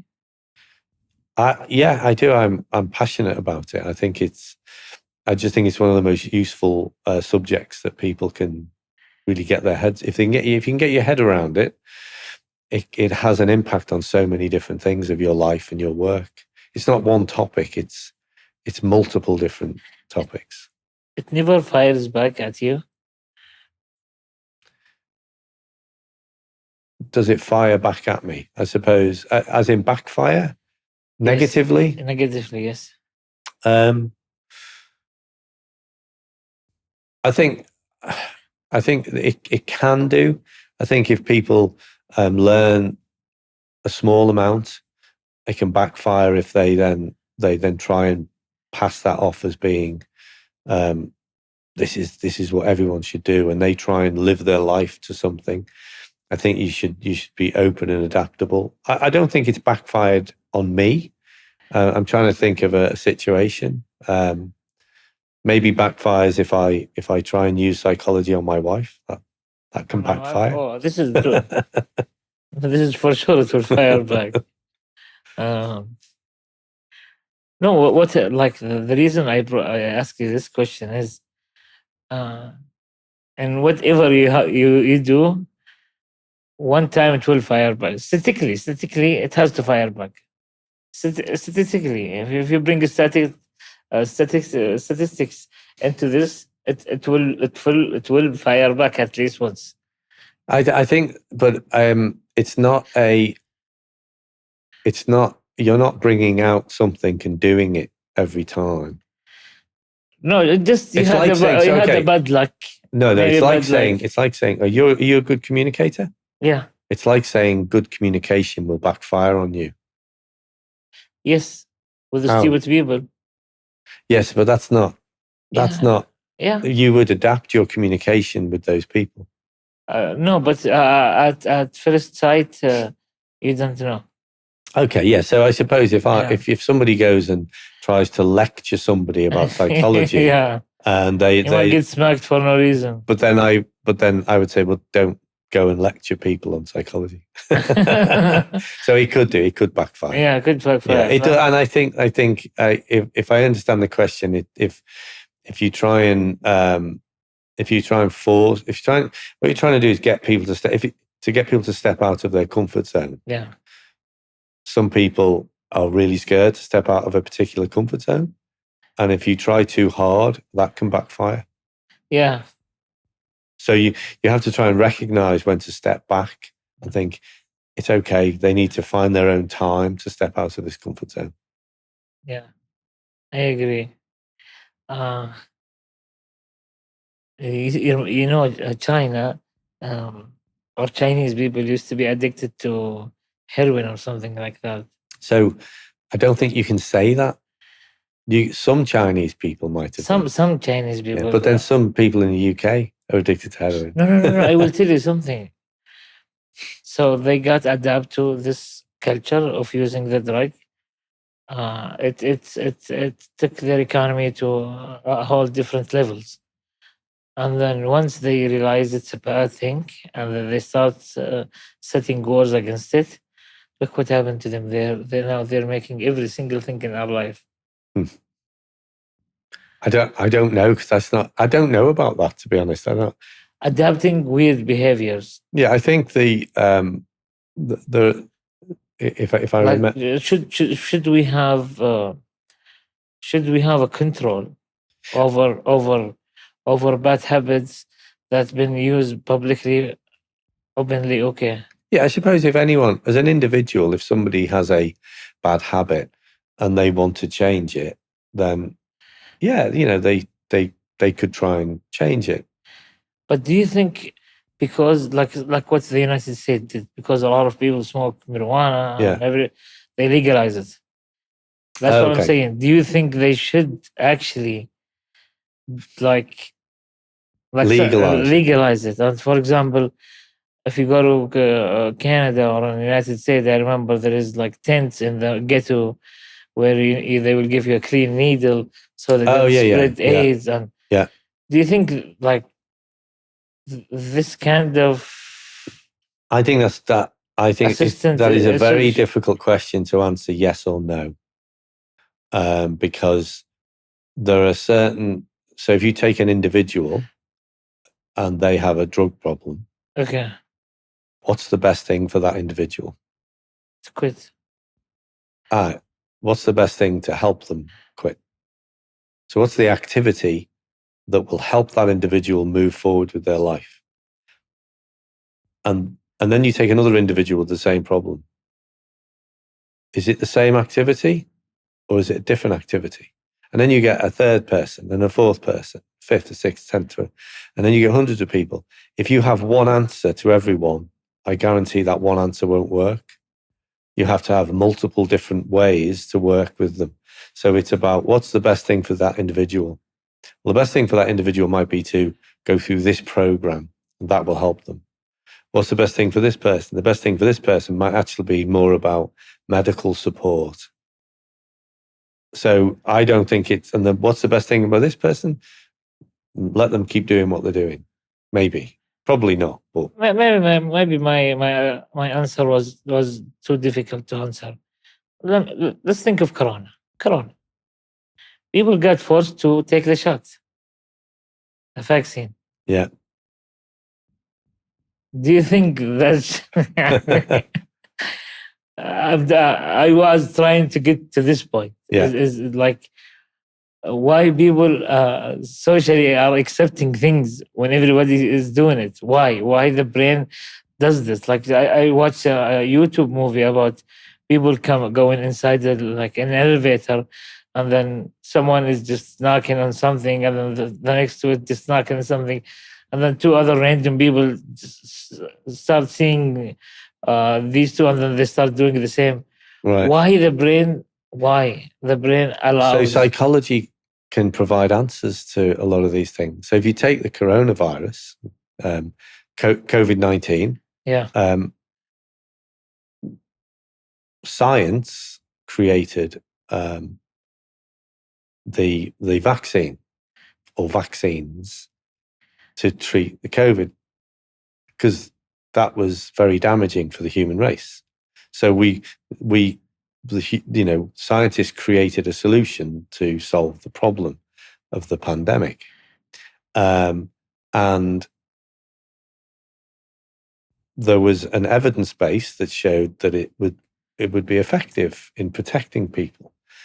And that's why people took the vaccine. They were. It's not up to them. They must take it. To go out at least. Yeah. So, but if it's based on evidence that it works, then I will take the evidence and say, well, I will do that. So but some people will listen to a video on Facebook or YouTube where somebody says, oh, don't take the virus because it does this, this, and this. And they believe them, but that's not based on evidence.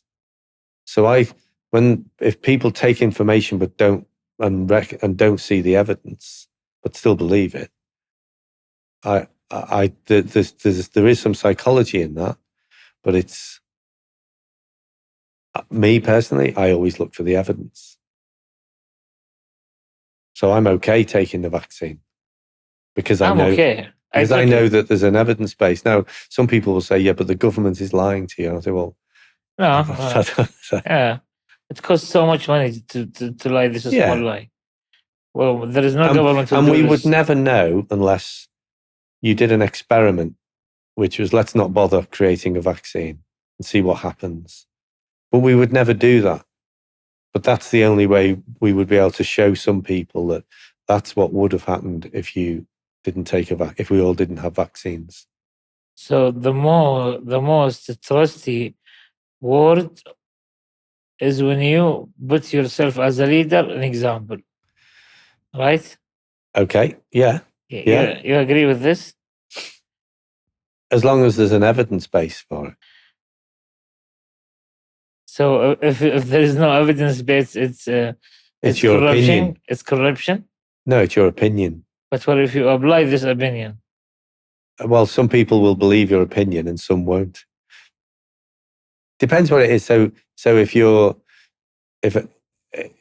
if I said, jump into this fire and you will have eternal life, would you jump into the fire? No, Why not? because I know I will die. Why do you know you will die? Heat. How do you know the heat will kill you? So it starts backing up your brain with information. There is evidence for this, isn't there? Okay. We know because it's already proven.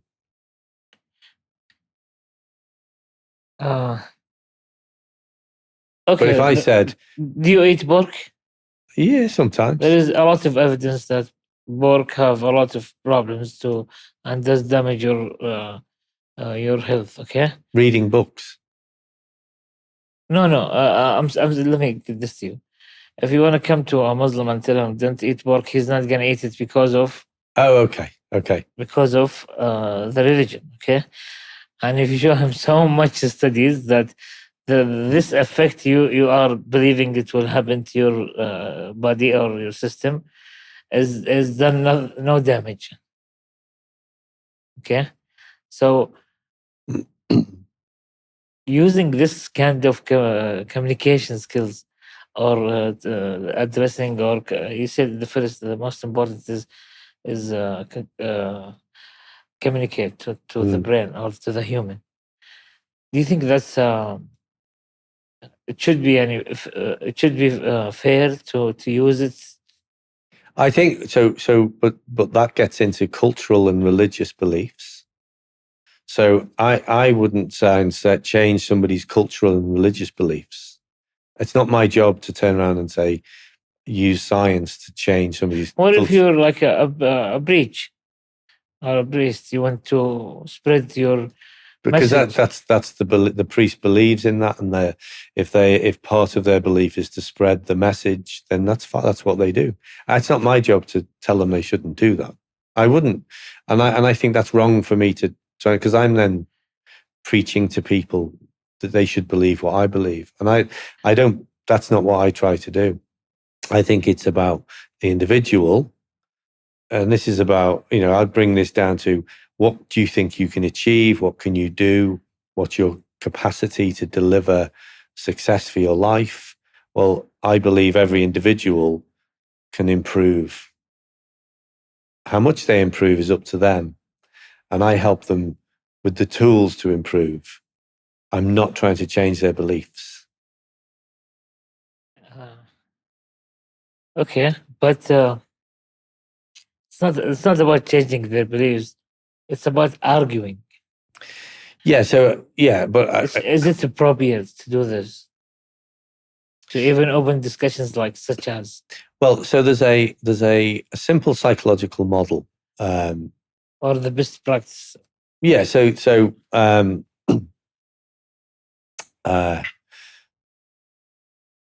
very simple model. It's called the locus of control. Locus. Okay. Locus. I want you to elaborate more, because this is for me personally. Okay, so I want to learn it.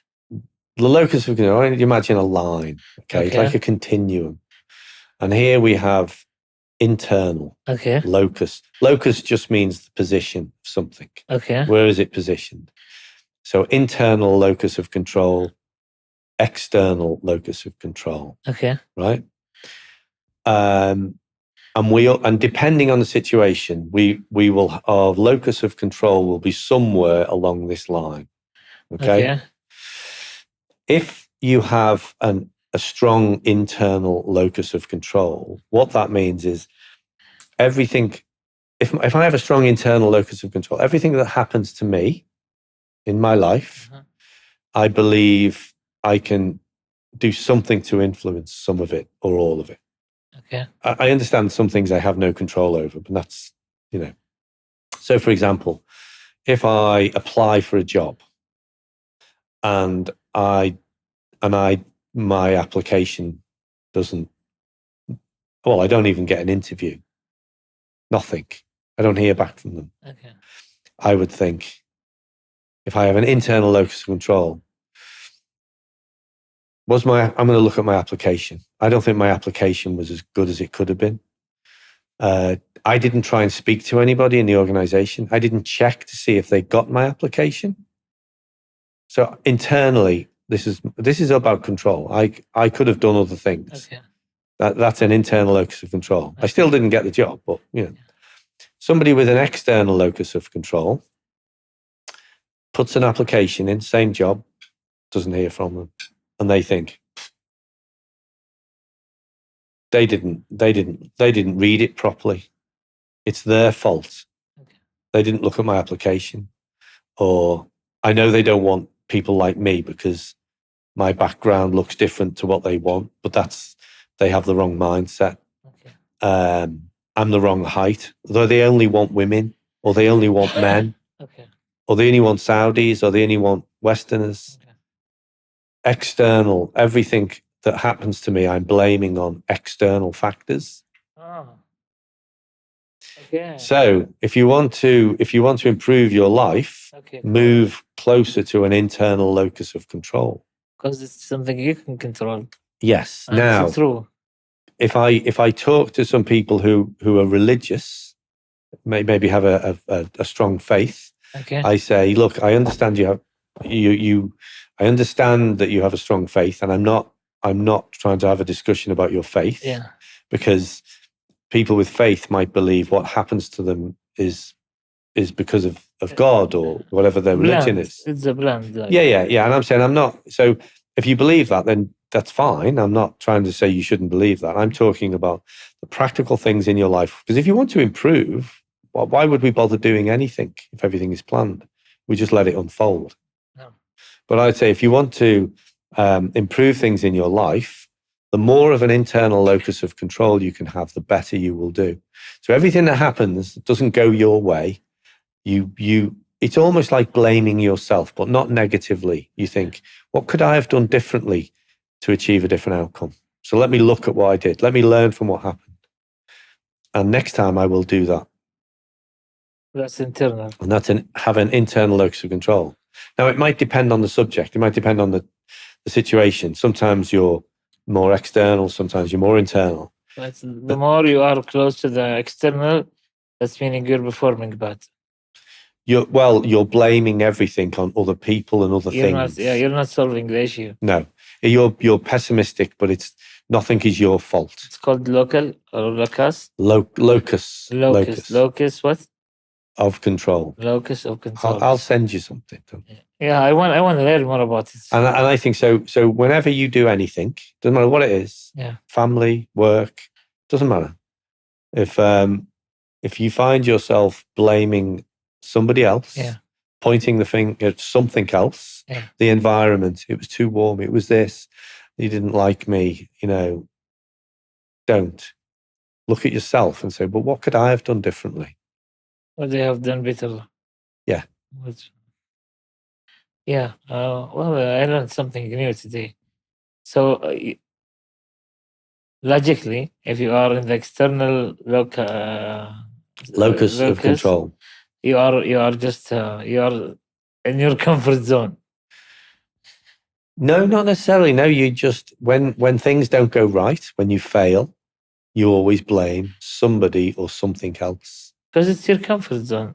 It's almost like I'm protecting myself.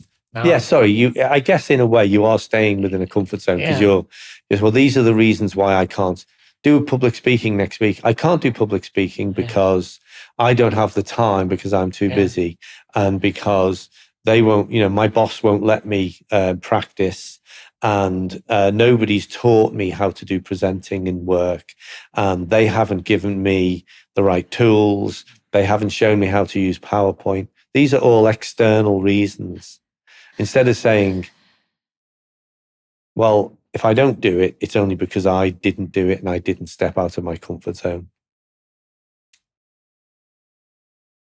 If we want to address this to a certain group, like male or female or black and white or whatever, okay? It doesn't apply. It's nothing to do with. No, it's nothing to do with groups. It's an individual. It's individually. Yeah, you could be black, white, male, female, and you could have a really strong internal focus. I mean to compare yourself with others. No, I think there are. There might be I mean, if you go to the opposite side of it, like you're black, and then you you think about things that could happen to whites, I think you are just getting stuck. Yeah, so it's always the individual. So there'll be black people with a really strong internal locus of Yeah. control. There'll be white people. There'll be men. There'll be women. There'll be men, women, black people, white people Exactly. who have a very external locus of control, and you will see them because you will hear it in their language. Okay. To blame things. So there's two. So if I was to give you some advice, I would say there's two things you can do with this. One is try and recognize when you internally are blaming anything on an external factor or a person. Okay. And try and stop it. And the second thing to do is watch people, observe people's behaviors and language. Do you recognize anybody blaming external factors or people for things that are happening to them? Because if you recognize it in other people, it helps you avoid doing it yourself. Okay. Actually, that's. I will give you a great example. I have one of my best friends from elementary and middle school. Um, he loves lying. Yeah, he lies all the time about stories and things. He spices things up all the time. He's so expert at it. And sometimes I lie to my wife or to my mother or to whatever, just a small lie. And from how much I hated hearing this guy when he keep spicing things up, because I know what happens and what I hear from him, it's totally different. So from how much I hate listening to the lies, and I know it's in fact it's lies, I actually quit doing even small lies, just not to sound like I understand. just I not think to sound like just not to sound annoying like him. Yeah. So I would think about an individual who did that is that they are craving, they need the attention. Yeah. They need that reassurance that they are successful.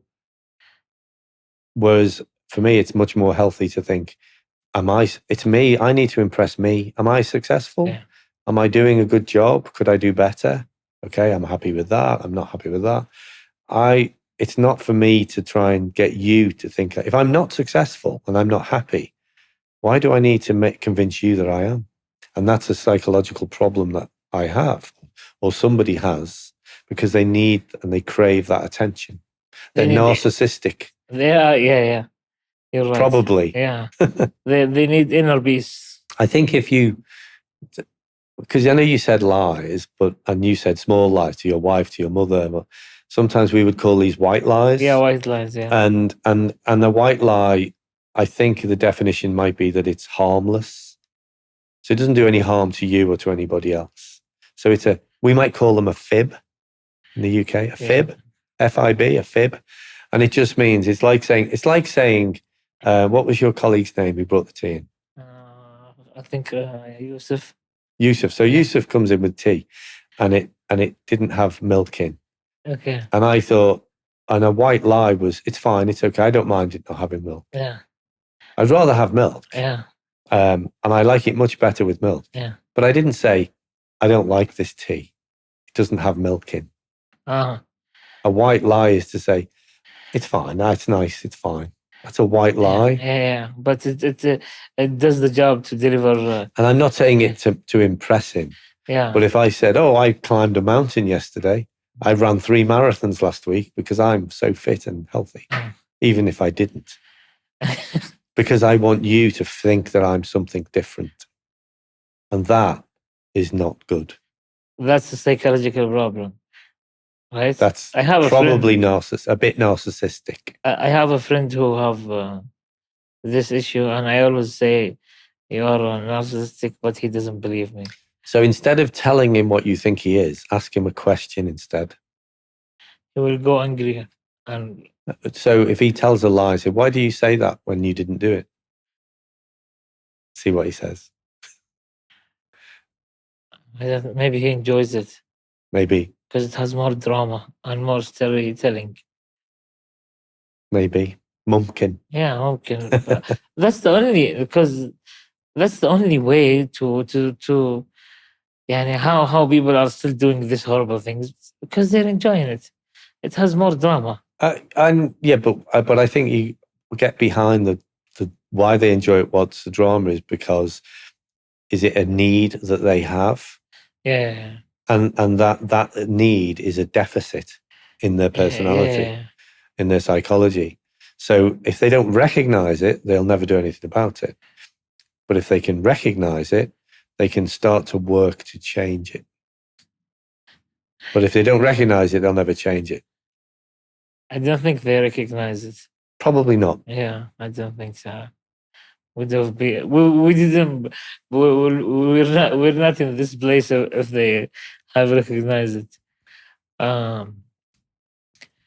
والله يا أخي, I have you enlighten me a lot of new I've enjoyed it. It's information. good. Yeah, It's nice والله talking to you. it was nice talking to you. والله Sam.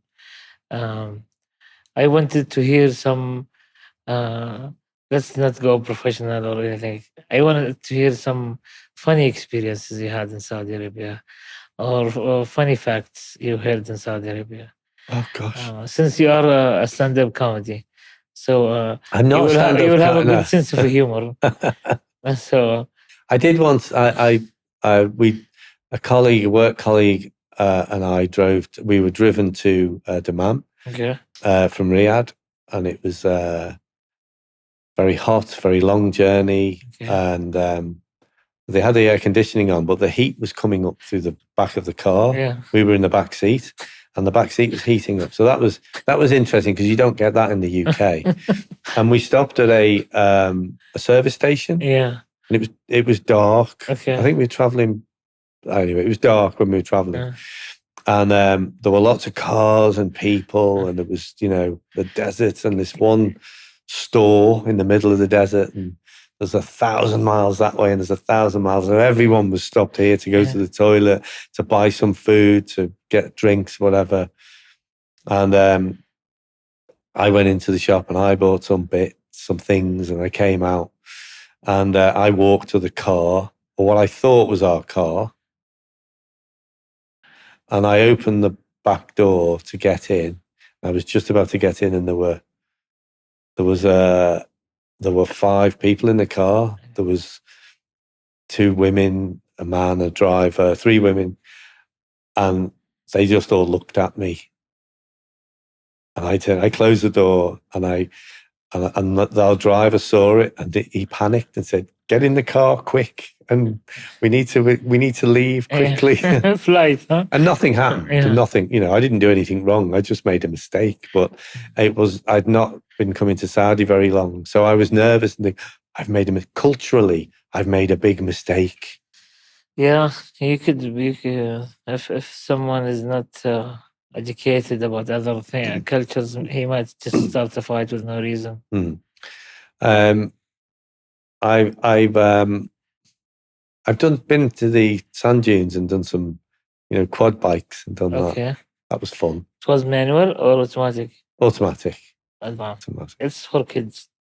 You should have used you should have used the manual. I tell you what, this happened. So I've been invited into Saudis that I've met who are friends of mine, because I always find how hospitable and friendly Saudis are, and they say, "You must come and eat in our house. You must come and eat." Okay. So we did two eating experiences. One was I was in, I could have been Hyle. Oh no, RR in the north. RR. Yeah. And we did a recruitment workshop. So we had about 200 Saudis, men, turn up to be interviewed, and there was me, another guy from the UK.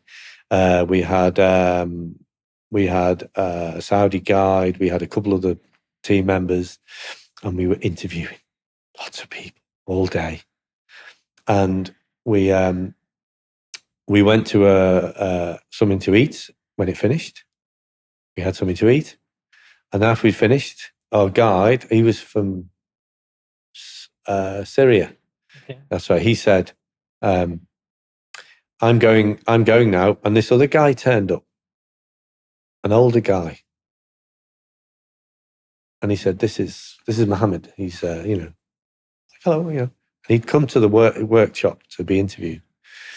And he invited us back to his house for food. This guy knew this was going to happen and just let us eat. So we ate, we were full. And then we went back to this guy's house. Nobody could speak, we couldn't speak Arabic. Nobody could speak English. And they took us into a room. They brought all male family members. Mm-hmm. So the youngest was about 5 years old. And there was an old guy of about 90 years old. And everybody in between. Oh. And there's me and my friend Phil from the UK sitting in this room. They had the whole food on the on the floor, on a mat. And we'd already eaten. But I thought it won't be polite to not eat. So we both had to eat as much as we could. Well, you didn't like meat? Yeah. No, I'd already had a meal. Oh, you're full already. And then another time, I went back to a friend, asked me to something to eat. But there was only about 5 of us. We went back to his house, and they brought in like a takeout, Grill. And it was laid out on the floor on a plastic sheet, Yeah. And it was a whole sheep. With its head. It's called mufatta. With its head. It's called dhabiha. And I walked in, and we don't do that in the UK. We don't have the head of a sheep. Oh, yeah. And I was like, oh, and he would go, and they were making fun of me. And I said, I can't eat it. They didn't open it for you to try the brain? No, no. So I didn't know. So it's delicious. Yeah, but it's only culturally, I'm not used to that. So we kept telling it. Look how they take it out. I said, I can't eat while the sheep is looking at me. So they had to move the sheep out of the way. And I did eat, I ate. But for about 2 months, I couldn't stand the smell of meat of sheep. Yeah. Lamb. I agree with you. If you go to... but it was a good experience. And, it was good. And I think that's what enriches your life experiences. It's you have to put the head of the sheep. Why? Because the dish itself talks. Okay. This is not like a frozen meat. Yeah. It's not cold meat. No, it's a fresh killed. Yeah. Today, God for you. That's why the head is there. So. And those kind of things I knew that culturally there's something in this. Yeah. I didn't know what, but I knew there was so I thought it's important that I don't disrespect. If you didn't eat, because we cannot start eat until the guests start eating. Yeah, and they told me that. I didn't know that. Yeah, they told me that. And we do something similar in the UK, but nobody will start eating. You're serious? And the host has to stand up and not sit with you. Okay. And that's he didn't. He sat down. maybe because he guys took a long time to start eating. Okay. Yeah. So maybe he thought the company will encourage you guys. Okay. Yeah. So he doesn't look weird like his Yeah. So he didn't have. Somebody said to me once, because when Westerners come to Saudi, certainly if I go back 10 years ago, people would worry about what's the right thing to do or the wrong thing to do. Yeah. And somebody said, look, don't worry too much because Saudis know that you don't know. Oh, yeah. And that was very useful advice because it meant you could kind of relax. But you still, you don't want to be disrespectful, but, It's okay. I think it's normal everywhere. Yeah. That people will assume that you don't know. Yeah. By the look of your face, by the. I'm surprised when I took the elevator with you and you throw some Arabic words. I thought at first sight that you're Maybe it was the originally beard. Arabic. Yeah, maybe like you're from Syria or from Okay, Lebanon, okay. Turkish. I don't know. And then when you said UK, I was like, okay, this guy must took Arabic class. I must practice my Arabic more. Yeah, since you're working with communications and stuff like that, I hope to to see like what your dream project will be. Of course, you have a dream, something at this age. You will have something. I think that so my dream project, my dream, if you like, is to help improve the mindsets of as many people as possible. So not trying to turn people into the perfect, most successful humans they can be, but how they are the best version of themselves, but starting with their mindset. So I as I say, I work with organizations, but I have my YouTube channel, which I need to invest a little bit more time into so that I can try and give out free advice and content for individuals. And I do a lot of focus on things like psychology, mindset, mental toughness, particularly using a psychological model called the 4 C's of mental toughness, and really helping people so that they can build their best career, build their best life. But it all starts with this. I agree with you. It's all starts with this. It's always the start when you step out of your comfort zone. Yeah. Yeah. And that's it. Yeah. The bottom line is the bottom line is leave the comfort identify zone. your comfort zones and step out of them. Exactly. Because that's where the magic happens. Yeah. It's your worst enemy. Yeah. I think it's the worst enemy of any human being. Thank you, Mr. Andy. My pleasure. Thank you for your time. Thank you for your rich and knowledgeable information. It was a pleasure having you. My pleasure. Shukran. Yeah, عفوا